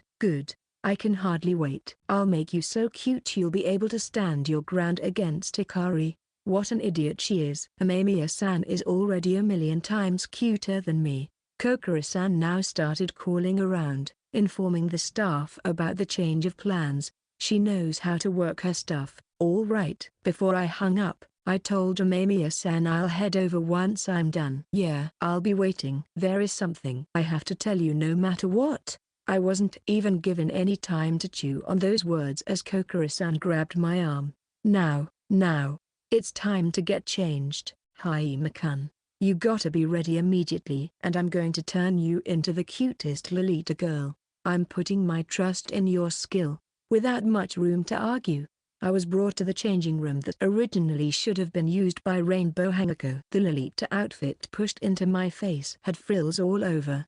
Designed as a one-piece, with white and red as its basic colors, what stood out the most were the small wings attached to my back. Even the gloves and shoes had small feathers attached to them. The mini hat supposed to be worn on one's head also had heart-shaped feathers growing from it. Seems like wings and hearts seem to be the main motif here. And it's very fitting for a brand like Candy Candy. Compared to the Alice-type outfit or what Tabari went with, this was on a whole different level. Cute, right? I guess so. The chairman said that you'd nail wearing this outfit, so the makeup's gonna turn you into a lovable girl. Well, deep down I'm still an introverted boy, but Hikari would be able to wear this without fault, and I only heard about this a bit later from Kokoro-san, but it seems like Rainbow Hangako wants to break free from this kind of cute outfit. She wants to take the mature and handsome girl route when it comes to fashion. Oh? That's the complete opposite. I'm guessing she wanted to do this for a while, but the agency kept pushing her in a certain direction. It's not entirely unheard of. However, I don't agree with just skipping out on work entirely for that reason. Well, let's leave that kiddie aside for now. You're clearly taking this personally, aren't you? You can go get changed. Kuki-kun, I'll take care of your hair and makeup after, and I just asked the assistant to bring over your wig, too. Kokoro-san seemed a lot more excited than usual as she continued to change me into Hikari. And honestly, I don't dislike this feeling of being reborn. Alright, perfect. Shortly after, when I looked in the mirror, I was greeted by a beauty that could make even a crying girl fall for her. The long-haired wig was equipped with curls, arranged in a fluffy way to make it seem more voluptuous. My lips were colored in a strong rue red, emphasizing my natural cuteness, and fitting with the red tone of the outfit. When I tried to smile in front of the mirror, I almost scared myself. I was just so cute, you know, the perfect, lovable Lolita girl. As I was once again gushing over myself, Kokoro-san didn't retort like Mukage usually would and instead said, "Even I'm impressed. And by the way, you don't have to do anything as a performance when you're standing on stage. The event was supposed to show off the model and outfit. So like a regular fashion show?" "Exactly. Just be there and charm everyone. That's what I'm good at." "I appreciate your confidence." "Oh yeah, did I ever tell you the theme of the outfit? That was a first for me." So I shook my head. In response, Kokoro-san pretended to be an idol and created a heart with both her hands. "Namely, a cupid too adorable to exist." "A cupid." "I see. That's why it had all these hearts and wings, and it's quite fitting. If Amamiya-san is an angel, then Hikari is a goddess. But wait a second, wasn't Cupid the goddess of beauty, Venus' son? If he's a cross-dressing boy, then I'm absolutely perfect for the role. Though actually, I guess you'd be the one getting help from Cupid, I guess." "Huh? What do you mean?" "Oh geez. You get it, right? Just think about the Cupid's role." Kokoro-san poked her fingers into the wings. "Her grinning is crazy. It reminds me of Mukage. I'm talking about Shizuku-chan, duh. You must have realized it by now, right? Though, I guess there's no need for a Cupid if you're dating already." "You're meeting after this, right?" "Huh? No, it's not a date. And why did you even bring up Amamiya-san?" "Wah." Seeing that I was dead serious, Kokoro-san switched from her cutesy teasing mode. And then, with a volume I didn't expect from her, she screamed, "Are you kidding me? You're still not dating?" Ah, my ears are ringing. "Oh god. Are you for real, Kuki-kun or Hikari? Whatever. I can't believe you. Can you not look at me with such utter disgust in your eyes? Aren't you a bit too dense when it comes to your feelings? Or is this just a side effect of your I am the cutest sickness?" "I knew about it, but man, it seems like a real severe case." "I feel bad for Shizuku-chan." "What is even your issue right now?" I struggled to understand what she was talking about, slowly getting aggravated. Although such an expression was also pretty cute. "Well, this is the exact sickness she was talking about. Being dense is, if you take it to the extreme, a sin, you know? Maybe it'd be better to just be reborn and do a respec." "Want me to help?" "Why are you raising your hand like you're seriously suggesting this?" "Just kidding. Wouldn't want you to miss out on the event." "Does that mean I'll get murdered by Kokoro-san after the event time is over?" "We don't have much time, so let me get straight to the point. How do you feel about Shizuku-chan?" "She's the cutest girl in the whole world." "What do you feel when you see her smile?" "I want to protect her for the rest of my life." "What if she suddenly started crying?" "Then I would start crying too. But first, I'll ask for the reason and try to cheer her up. And if someone makes her cry, I'll beat them up." "Oh dear, how manly." "So if you could, would you like to always be with her?" "Always be with her?"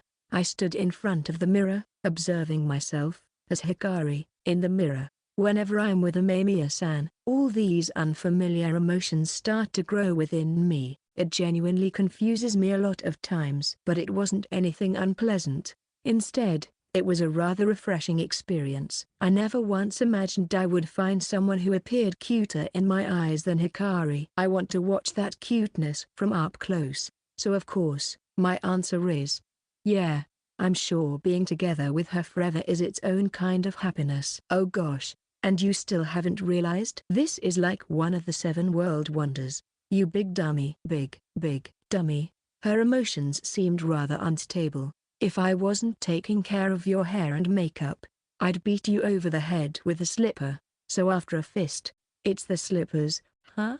Anyway, I gave you plenty of hints. This is as far as I'll take you." "I gotta clean up the tools." "So you are on your way to the stage." "You're suddenly so cold. I'm genuinely thankful you decided to help out, Mr. Dents." "No, Excuse me, you're Mrs. Dent's right now. Either way, rock that stage.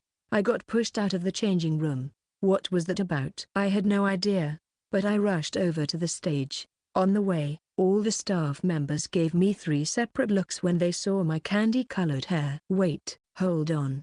Hikari? Why are you here? Was she scheduled to participate or something? I've never seen her in the flesh. She's way too cute. I can see wings. So she really is an angel that descended from the heavens. Being showered in attention felt great. You can praise me more. Praise my cute self. Ha, Ima-senpai. Oh, Hibari. I made my way toward the stage when Hibari walked toward me. I praised her for her successful stage performance, to which she responded by slightly blushing and averting her face. Were you listening to my speech? Yeah. Thanks for holding Hikari in such high regard. I wonder, were you ever told that you should probably die once to cure denseness of yours? How did you know? In fact, he was told exactly that not even a while ago. Seeing me shaken like that, Hibari gave me a cold gaze. Whatever, I was just trying my luck. Really? Also, why are you even wearing these clothes? Well, a lot happened. I briefly explained what had previously transpired. That is exactly how you tend to get roped up in all sorts of messes. It's how Hikari came into existence after all. You're a goody two-shoes, senpai. Well, Amemiya-san asked me to help out, so there's that. If she of all people asks me, I can't possibly decline. When I indulged in Amemiya-san's kindness, Hibari gave me a dubious gaze. Seriously?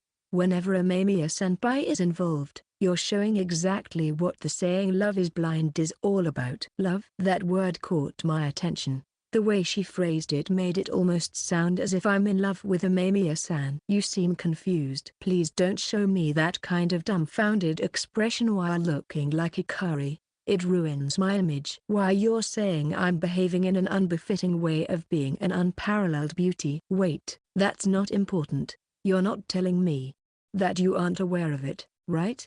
For real? Hibari's eyes shot open to the point I worried they might pop out of her head, saying the exact same thing that Kokoro-san did. Something about me being aware or not. But I was just confused, having reached brain capacity. You're joking, right? That just makes me the loser who gave you the final push. But you're both important people to me. Seriously, why did it have to be some cross-dressing nobody? Hibari? She started mumbling to herself, only to suddenly sigh like she had given up on humanity. I gotta say, she's really opened up compared to how she was before. Senpai, I really don't like to do this, but I will give you the answer you're looking for. By giving you a push, it will help me repay the favor I owe Amemiya-senpai. Oh, okay. Feeling an odd sense of pressure from Hibari, I just nodded before I could even understand the meaning. She then blinked once, moving her long eyelashes, as she continued. Let me get straight to the point. She didn't even pause. You like Amemiya-senpai, right? In a romantic sense, and not just as friends. Romantic. The emotion you feel toward Amemiya-senpai is what other people would call love. And you're not going to tell me you're some AI or android who is trying to learn about human emotions, right? What kind of example is that? I mean, I'd rather not have had this conversation right before heading out on stage, not to mention while looking like a cupid. And now that I think about it, I haven't even hid my first love yet, right? Mukage mentioned that his first love was his homeroom teacher back in elementary school, but when I was that age, I was already a dress-up doll for Miss Oranin, being told that I was the cutest in the whole world. And my parents were jumping on that bandwagon, too. I could never see another girl as cute, thus not falling in love. This only got worse when I debuted as Hikari, so I guess this issue had been growing since I was a young child. Also, isn't all this basically just Miss Oranin's fault? It absolutely is. Thanks to that, the very concept of love is like a hazy lump of confusion locked away deep inside of me. And since I could only give vague responses, Hibari's look began to get more and more aggravated. You're really starting to annoy me. If you hadn't been wearing a cute Lolita outfit, I would have probably whacked you across the face with a dull object. At least keep it limited to your fist like Kokoro-san. Or your slippers. Who is this Kokoro-san? Anyway, Love is what you feel when you want to go out with a person, or maybe get married in the future. Married? Shut up. Listen to me until I'm done, Hibari hissed at me. When I heard that word, it made me think of Amamiya-san in her apron, warming up my chest. Should I make it even clearer so that you'll actually understand it? Please do. Being in love means that you want to spend the rest of your life with that person. This overlaps with what Kokoro-san told me earlier. What did I respond to? That being with her forever would be its own kind of happiness. Oh, I see now. So I'm in love with Amamiya-san. Now that I had made the connection, it all fell into place rather easily. My affection, my romantic feelings for Amamiya-san, took shape into something clear. To think I wouldn't have realized without Kokoro-san's hint and Hibari giving me the answer. I can't blame them for being angry at me. However, I'm no longer the unaware dense bastard. Thanks, Hibari. I feel a lot more refreshed now. You're welcome. So, are you going to confess? Well, what else is there to do for me? Even at this very moment, I wanted to run off and tell her how I felt. Of course, I'm terrified just thinking about what her answer might be. But nothing could start if I don't tell her about my feelings. Amamiya-san is, unlike a fake Cupid like me, more of an angel. There's plenty of a chance she'll reject me, and I don't want to burden her with my feelings. No, that won't happen. There's no way she would reject you. There's plenty of a chance, right?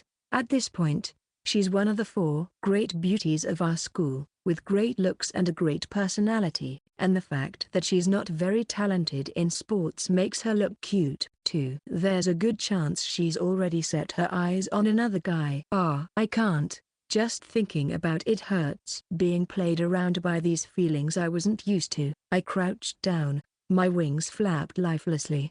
Of course, even this sight of Hikari was absolutely adorable. It's what I've practiced over the years, and yet, Hibari just looked at me with a cold gaze, telling me to stand up. I feel like she's a lot harsher with me than Kokoro-san was. But when I stood up, her strict expression melted away into something a lot warmer. I think it would be better if you stopped this kind of unbefitting act. When you're not confident, you're just a loner boy who doesn't stand out. You really know where to hurt me. So just be confident in yourself. Why not confess to Amamiya-senpai? That way, I could put an end to this, too. Why would she need to put an end to something? A doubt popped up in my mind, but I just nodded it off. Once I'm done with this performance, I will go see Amamiya-san and confess to her, and that's decided. Alright, now I'm pumped. I'm off to the stage. It's about time. Yes, I will return to the changing room and watch your performance. And be sure not to mess it up with Amamiya-san. Yeah, let me know once the results are out. And then, we separated. I felt like I heard Hibari mumble something behind me, but she spoke too quietly for me to pick it up. That said, I didn't have enough time to ask, so I quickly rushed ahead. Entering the back of the stage, the staff waiting there was shocked to see my arrival, but quickly recovered and explained everything to me. However, in the end, it was exactly as Kokoro-san had explained to me. I just have to show off myself in the dress. Now then, it's time for our special event. Let us call our surprise guest. Right now, I didn't know if the announcer even knew about the change of plans. Either way, I let my hair flutter as I stepped on stage. With a solid step, but not too fast, I walked up to the middle of the stage, sending the baffled judges a win. I then turned around to strike a pose, showing off my wings as the Cupid. Adding some more poses, I showed off the details of the outfit. And then, I smiled with all my heart while thinking of Amamiya-san.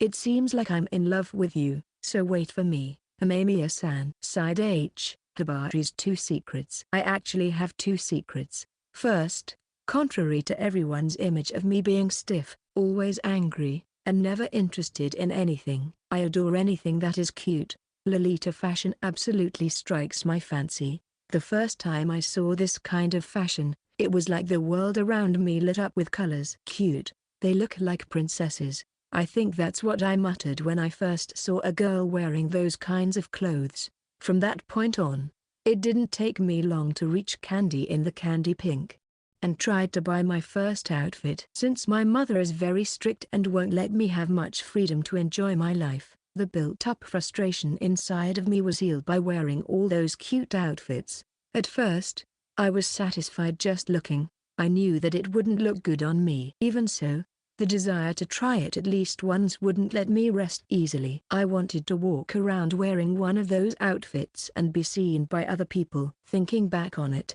I think I always admired princesses. I read lots of picture books with princesses, always asking my parents to watch movies with beautiful princesses in them. You really love princesses, Kuka? Yeah. I wanna be a princess when I grow up.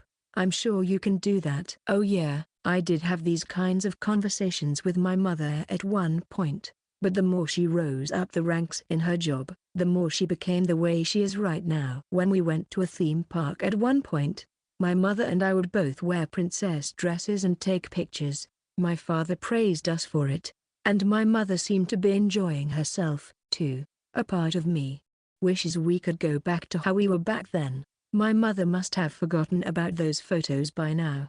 I can just tell, and I could just barely convince her to let me participate in this contest. Since I always had to hide what I consider cute, I worked my hardest and made it to the final stage. But when my mother found out and denied everything, I felt like the world around me had turned pitch black. I thought I could ever wear cute clothes again, nor stand on stage.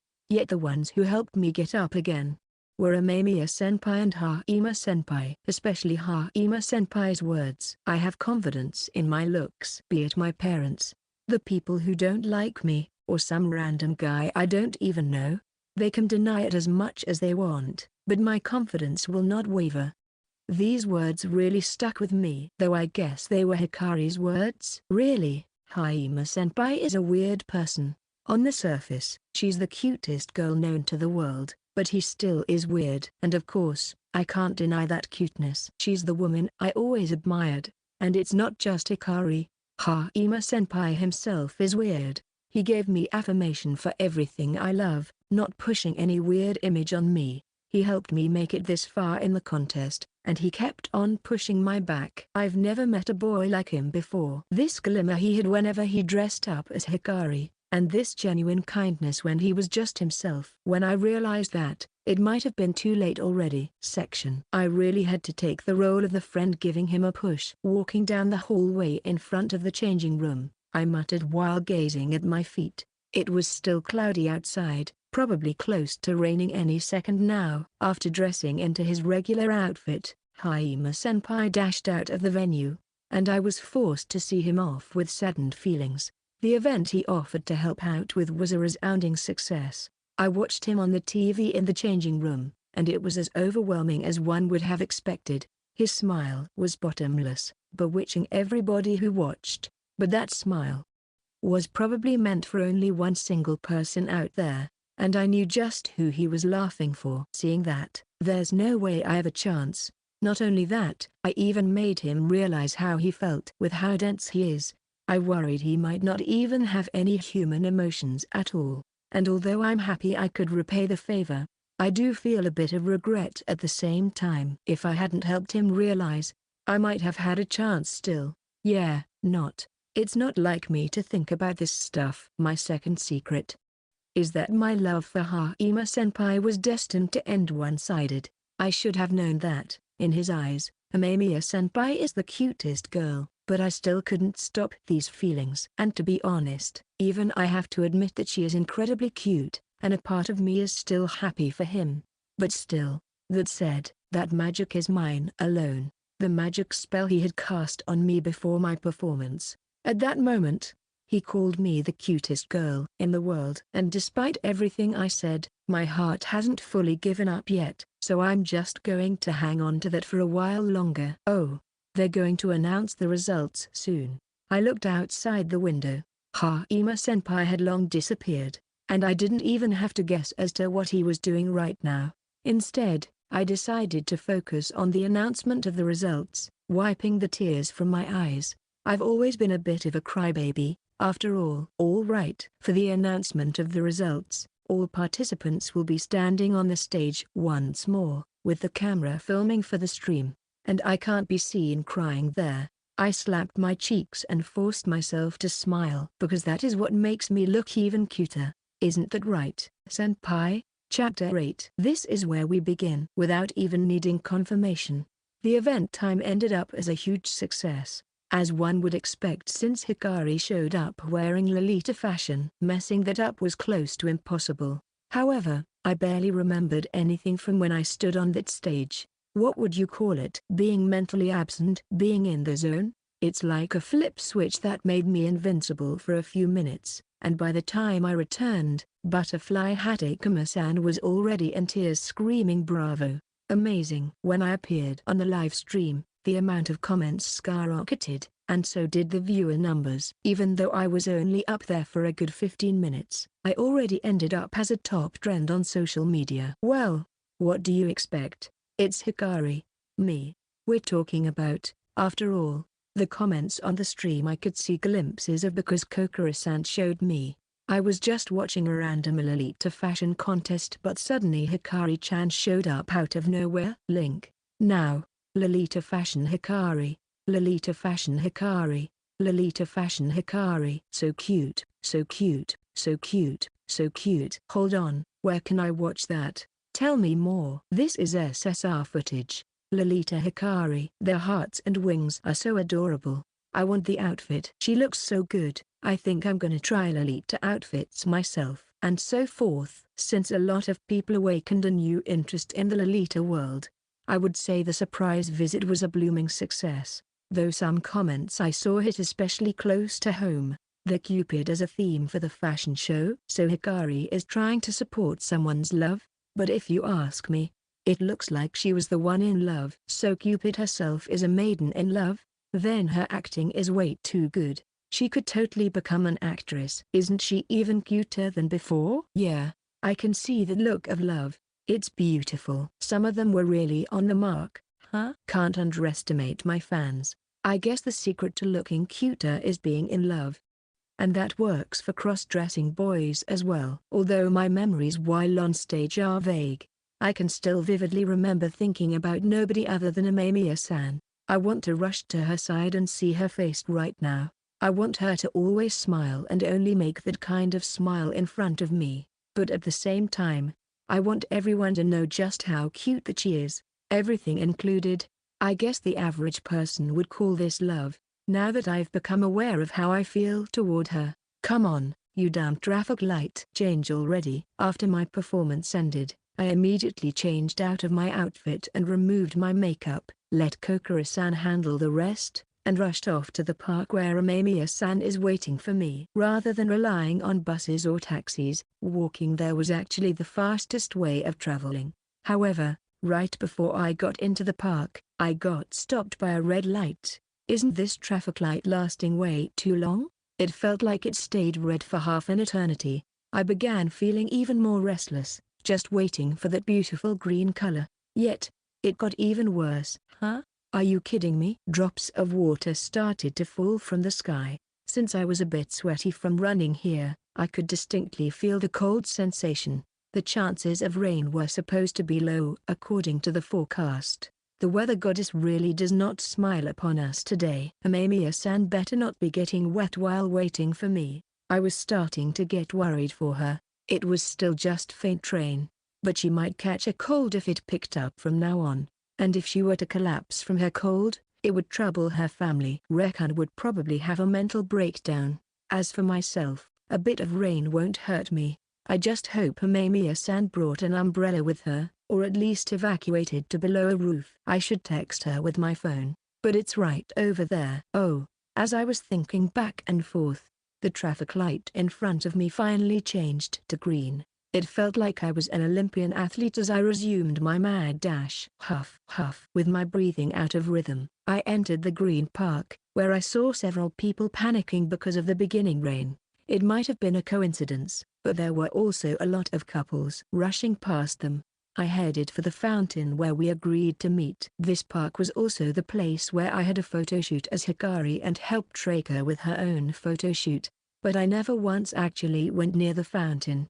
There she is, The water fountain was round, and built in a European style. Standing in front of that was the girl I'd been dying to see, protecting herself from the rain with a blue checkered umbrella. Amemiya-san. Hearing my voice, she slowly turned around. The umbrella she carried was a small one that fit in the bag she carried. Her bangs she had kept up using the pin I gave her as a present. Her short bob hair curled inward. As for her clothes, she wore a summer-themed white one-piece with a thin ivory-colored cardigan. At her feet, she wore clear heels and a belt, creating a peaceful and prim image. Met with such a well-balanced outfit, and considering I was used to the exact opposite from her, I found my heart racing faster. She was cute. Incredibly cute. Not only that, the loose tied collar and the ankle length, paired with the simple design. This one piece. Could it be? Ima-kun. You're drenched. Get under my umbrella, huh? I was so entranced by her beauty that I completely lost myself. Only her calling me by my name pulled me back to reality. She rushed over to me and held the umbrella above my head. I figured it'd be too strenuous for her, considering our height difference, so I took it instead. With her hands free, she took out a blue handkerchief to try and wipe my hair and back. Sorry, just let me. She pushed her body even closer to me. This distance between us was barely non-existent and reminded me of what happened back at her home. She also tried to wipe my wet shirt and completely disregarded any kind of distance or shame, but that's why she doesn't understand the severity of the situation. Her umbrella wasn't even that big, not offering much space, so I could see her lips right in front of me. At this rate, my consciousness is going to blank out again. This is a red card. Stop fouling my ability to reason. Amemiya-san, I guess the handkerchief isn't enough. I should have brought a towel instead. I'm really grateful for your help, but you're a bit too close right now, huh? Sorry. Amemiya-san's face was red to the point she might explode any moment, as she jumped backward. Then again, we were still under the same umbrella, so there wasn't much more space between us. Either way, I have to hurry and confess. No, I need to calm down a bit first.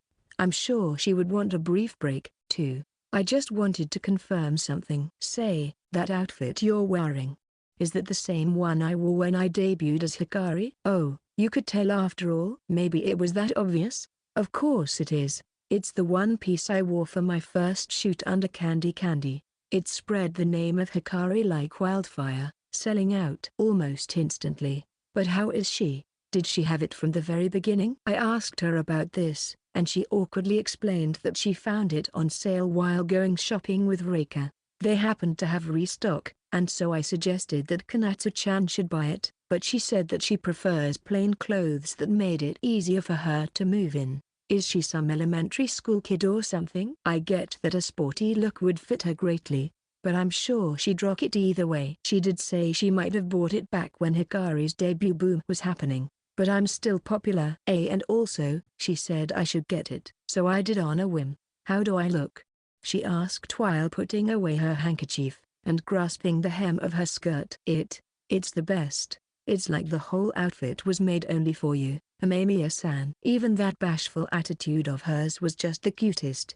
I screamed at the top of my lungs. Two couples walking past us turned around and laughed. Are they in high school? How adorable. Sorry that I couldn't hold back at all. As always, you praise me too much, she happily responded. But I'm glad. Thanks. Even those simple words of gratitude made my heart race. Instead of calming down, I only felt more nervous now. The rain still continued to fall and the fountain sprayed water everywhere.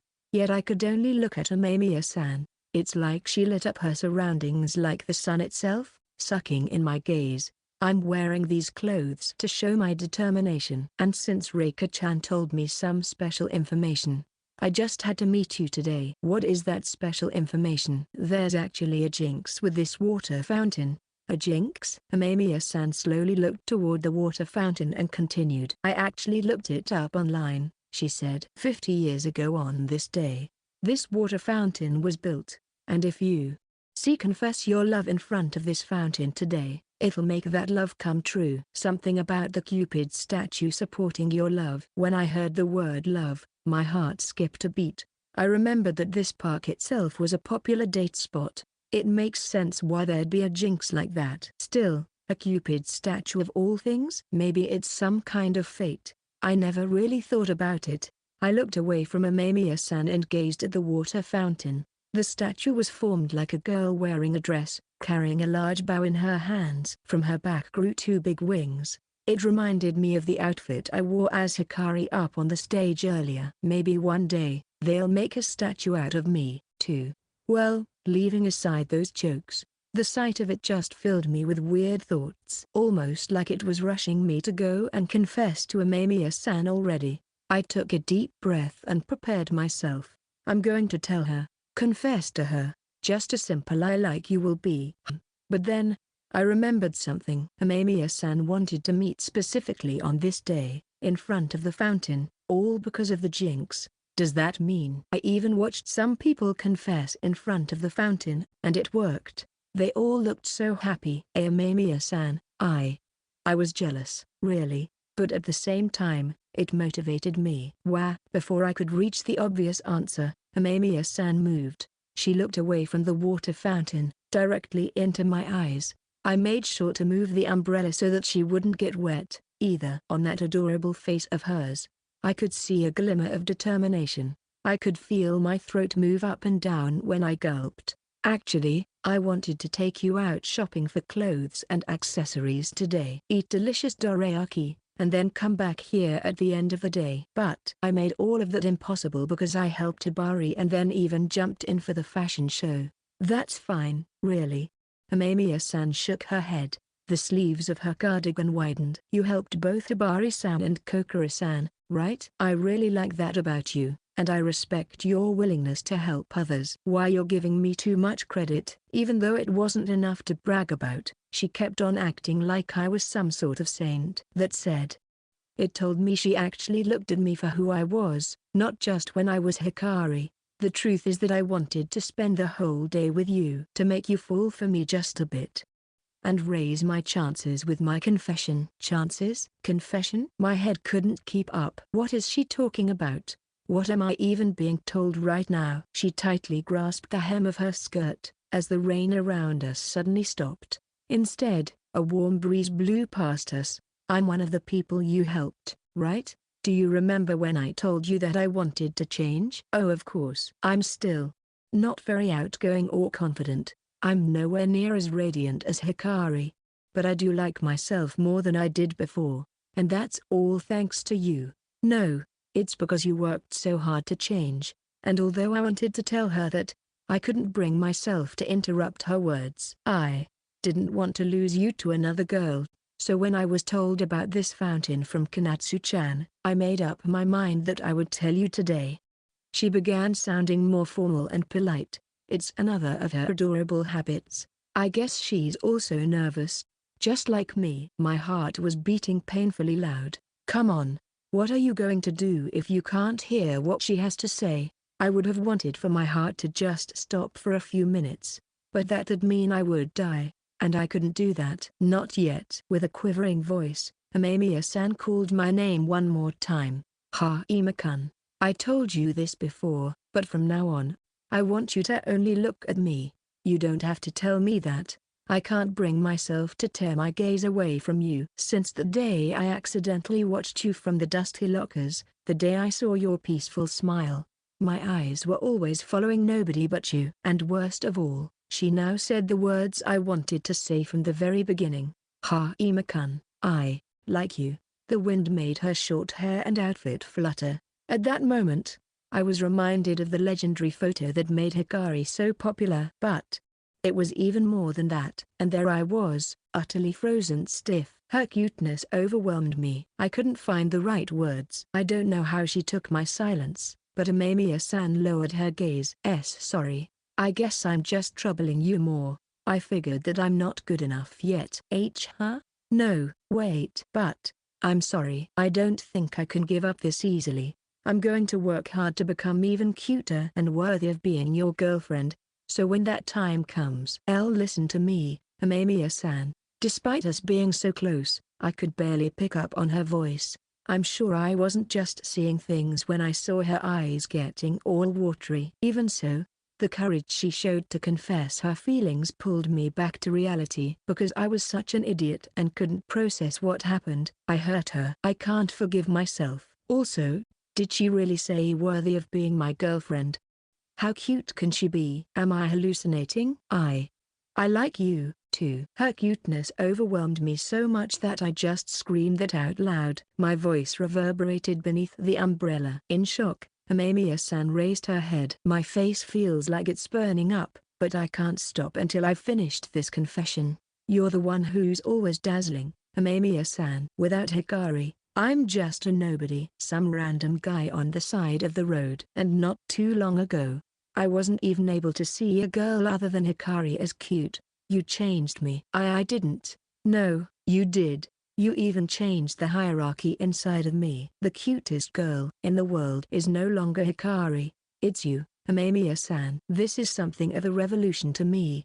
I'm sure I must have been in love with her from the moment I watched that afternoon. I'm too late to realize. I'm so dense I feel like an idiot. But I've always loved you. Won't you please become my girlfriend?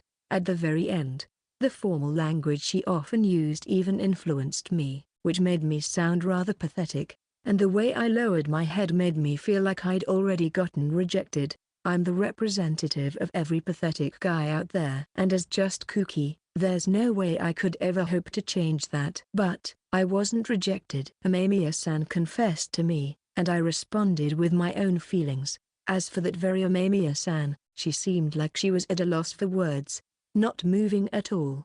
However, I could tell how her face was slowly turning red. Reika must have taught her some tricks with makeup because I could see the foundation adding to her innate cuteness. And then, with a quivering voice, she asked, "Is that true?" She continued, "See, can I really be your girlfriend?" Girl. Why yeah, that sounds nice. Let's do that. Let's go out. Go out. I like the sound of that. I'd love to go out with you. It was clear from just a glance that both Amemiya-san and I reached our mental capacity. We were both so desperate that we started laughing at the same time. Haha. Even my confession is all messed up. Is there even any hope for us? Why yeah, but I'm fine with anything as long as I get to be with you. That's the same for me, Amemiya-san. Let's work through this together. I'll be in your care, Haima-kun. Now that we're dating, would it be fine to hold hands? To hug her? Or maybe even, kiss her? All these desires grew inside of me, but seeing a flustered Amemiya-san was far too cute that I already felt satisfied. Haima-kun, look, the sky. Oh? Amemiya-san pointed up at the sky, so I moved the umbrella out of the way. The clouds above us had passed, letting us see a clear blue sky instead. Even the rain stopped some time ago. The sunlight shining down at us hit the pin in Amemiya-san's hair, making it shine bright like a star. It cleared up, she said with a smile. As of today, she's my girlfriend, but even so, she's always been the cutest in the whole world. A few days later, bringing us to a clear Monday. Amemiya-san and I might have started dating, but neither of us ever had any experience going out with someone, so we couldn't just switch over and act like a couple. What does it even mean to act like a couple? Should I start calling her Shizuku? Honey? I feel like that's way too hard for me to do, though I would love it if she'd call me Kuki-kun. We did talk about that some time ago, but we're not friends anymore, right? One day, I'm sure. Either way, we decided to go at our own pace, which meant that, at least right now, nothing much had changed. I thought I might as well tell Mukage that Amemiya-san and I started dating. But after everything, I felt too embarrassed. I can just tell him once I'm ready. It seems like Amemiya-san hasn't told her family yet, either, although I'm scared when she actually does. And so, not much has changed in my life. You sure you were okay with that, Hibari? What do you mean? Most things stayed the same, but I would be lying if my brain was just not going at full capacity. And so, the next afternoon arrived. Hibari invited me and Amemiya-san over to the Candy in the Candy Pink branch store where she worked. They would open in 3 days, and because all the advertising at the contest worked like a charm, they were already unsure if they'd make it in time. During this busy time, She asked the manager for permission to fulfill a certain goal. Currently, Hibari and I were waiting in the staff room. The walls around us were plastered with white, and a plastic table standing in the middle with countless clothes placed on it. The two of us sitting around it. Even the back room of a shop like this has to look cute, huh? As for Amemiya-san, she's currently in the middle of changing. When we first got here, she said, "Is this like the country of fairies or something?"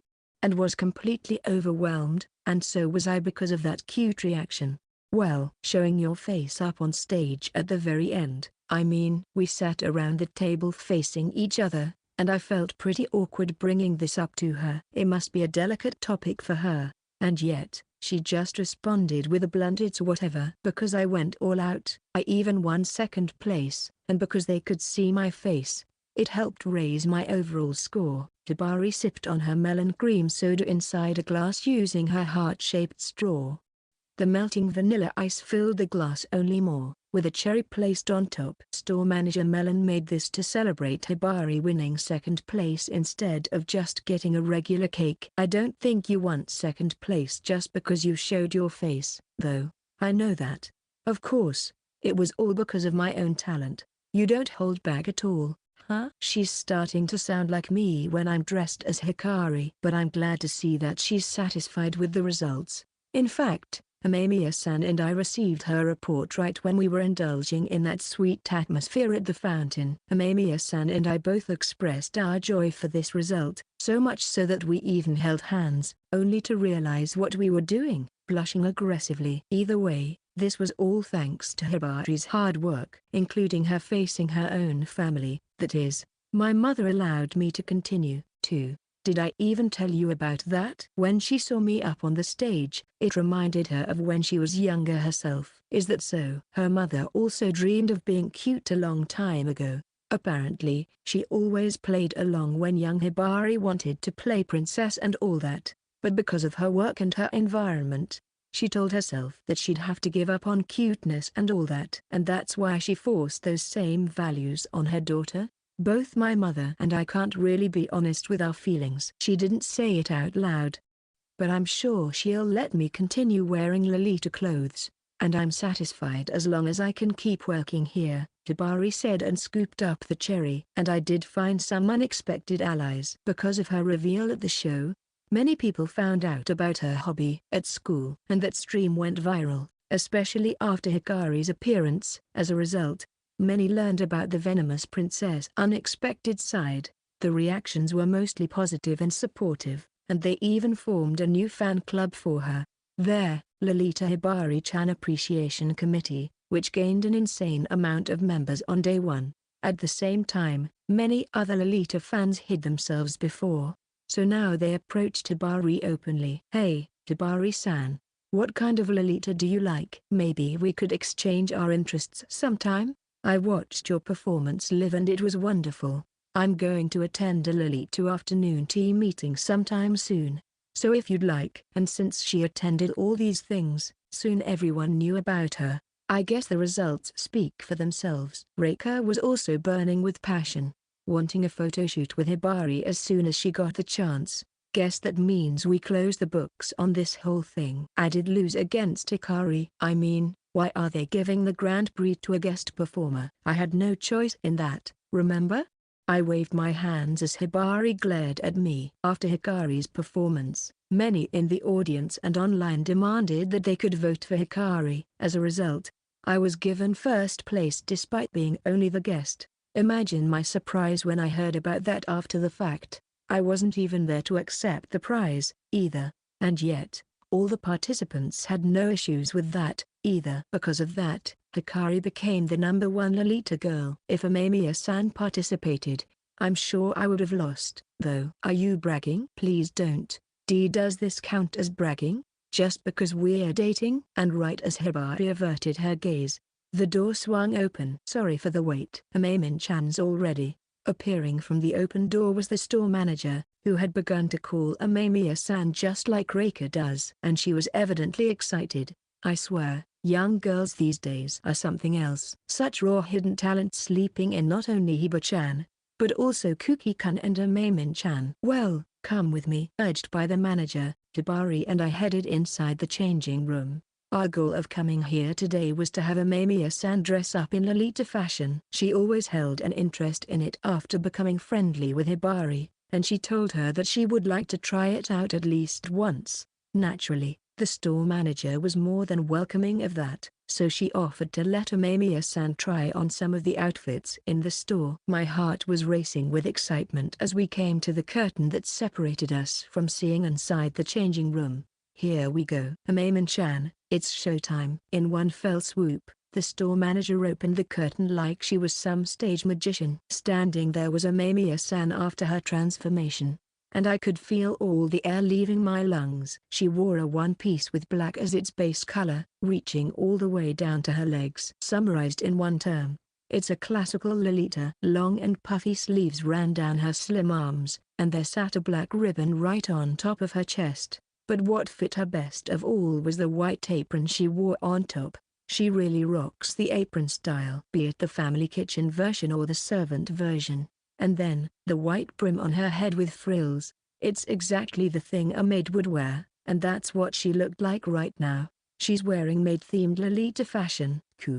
Cute. This destructive power would be enough to destroy all of the earth. As I turned into a broken recorder, I could only cover my mouth. Such raw strength.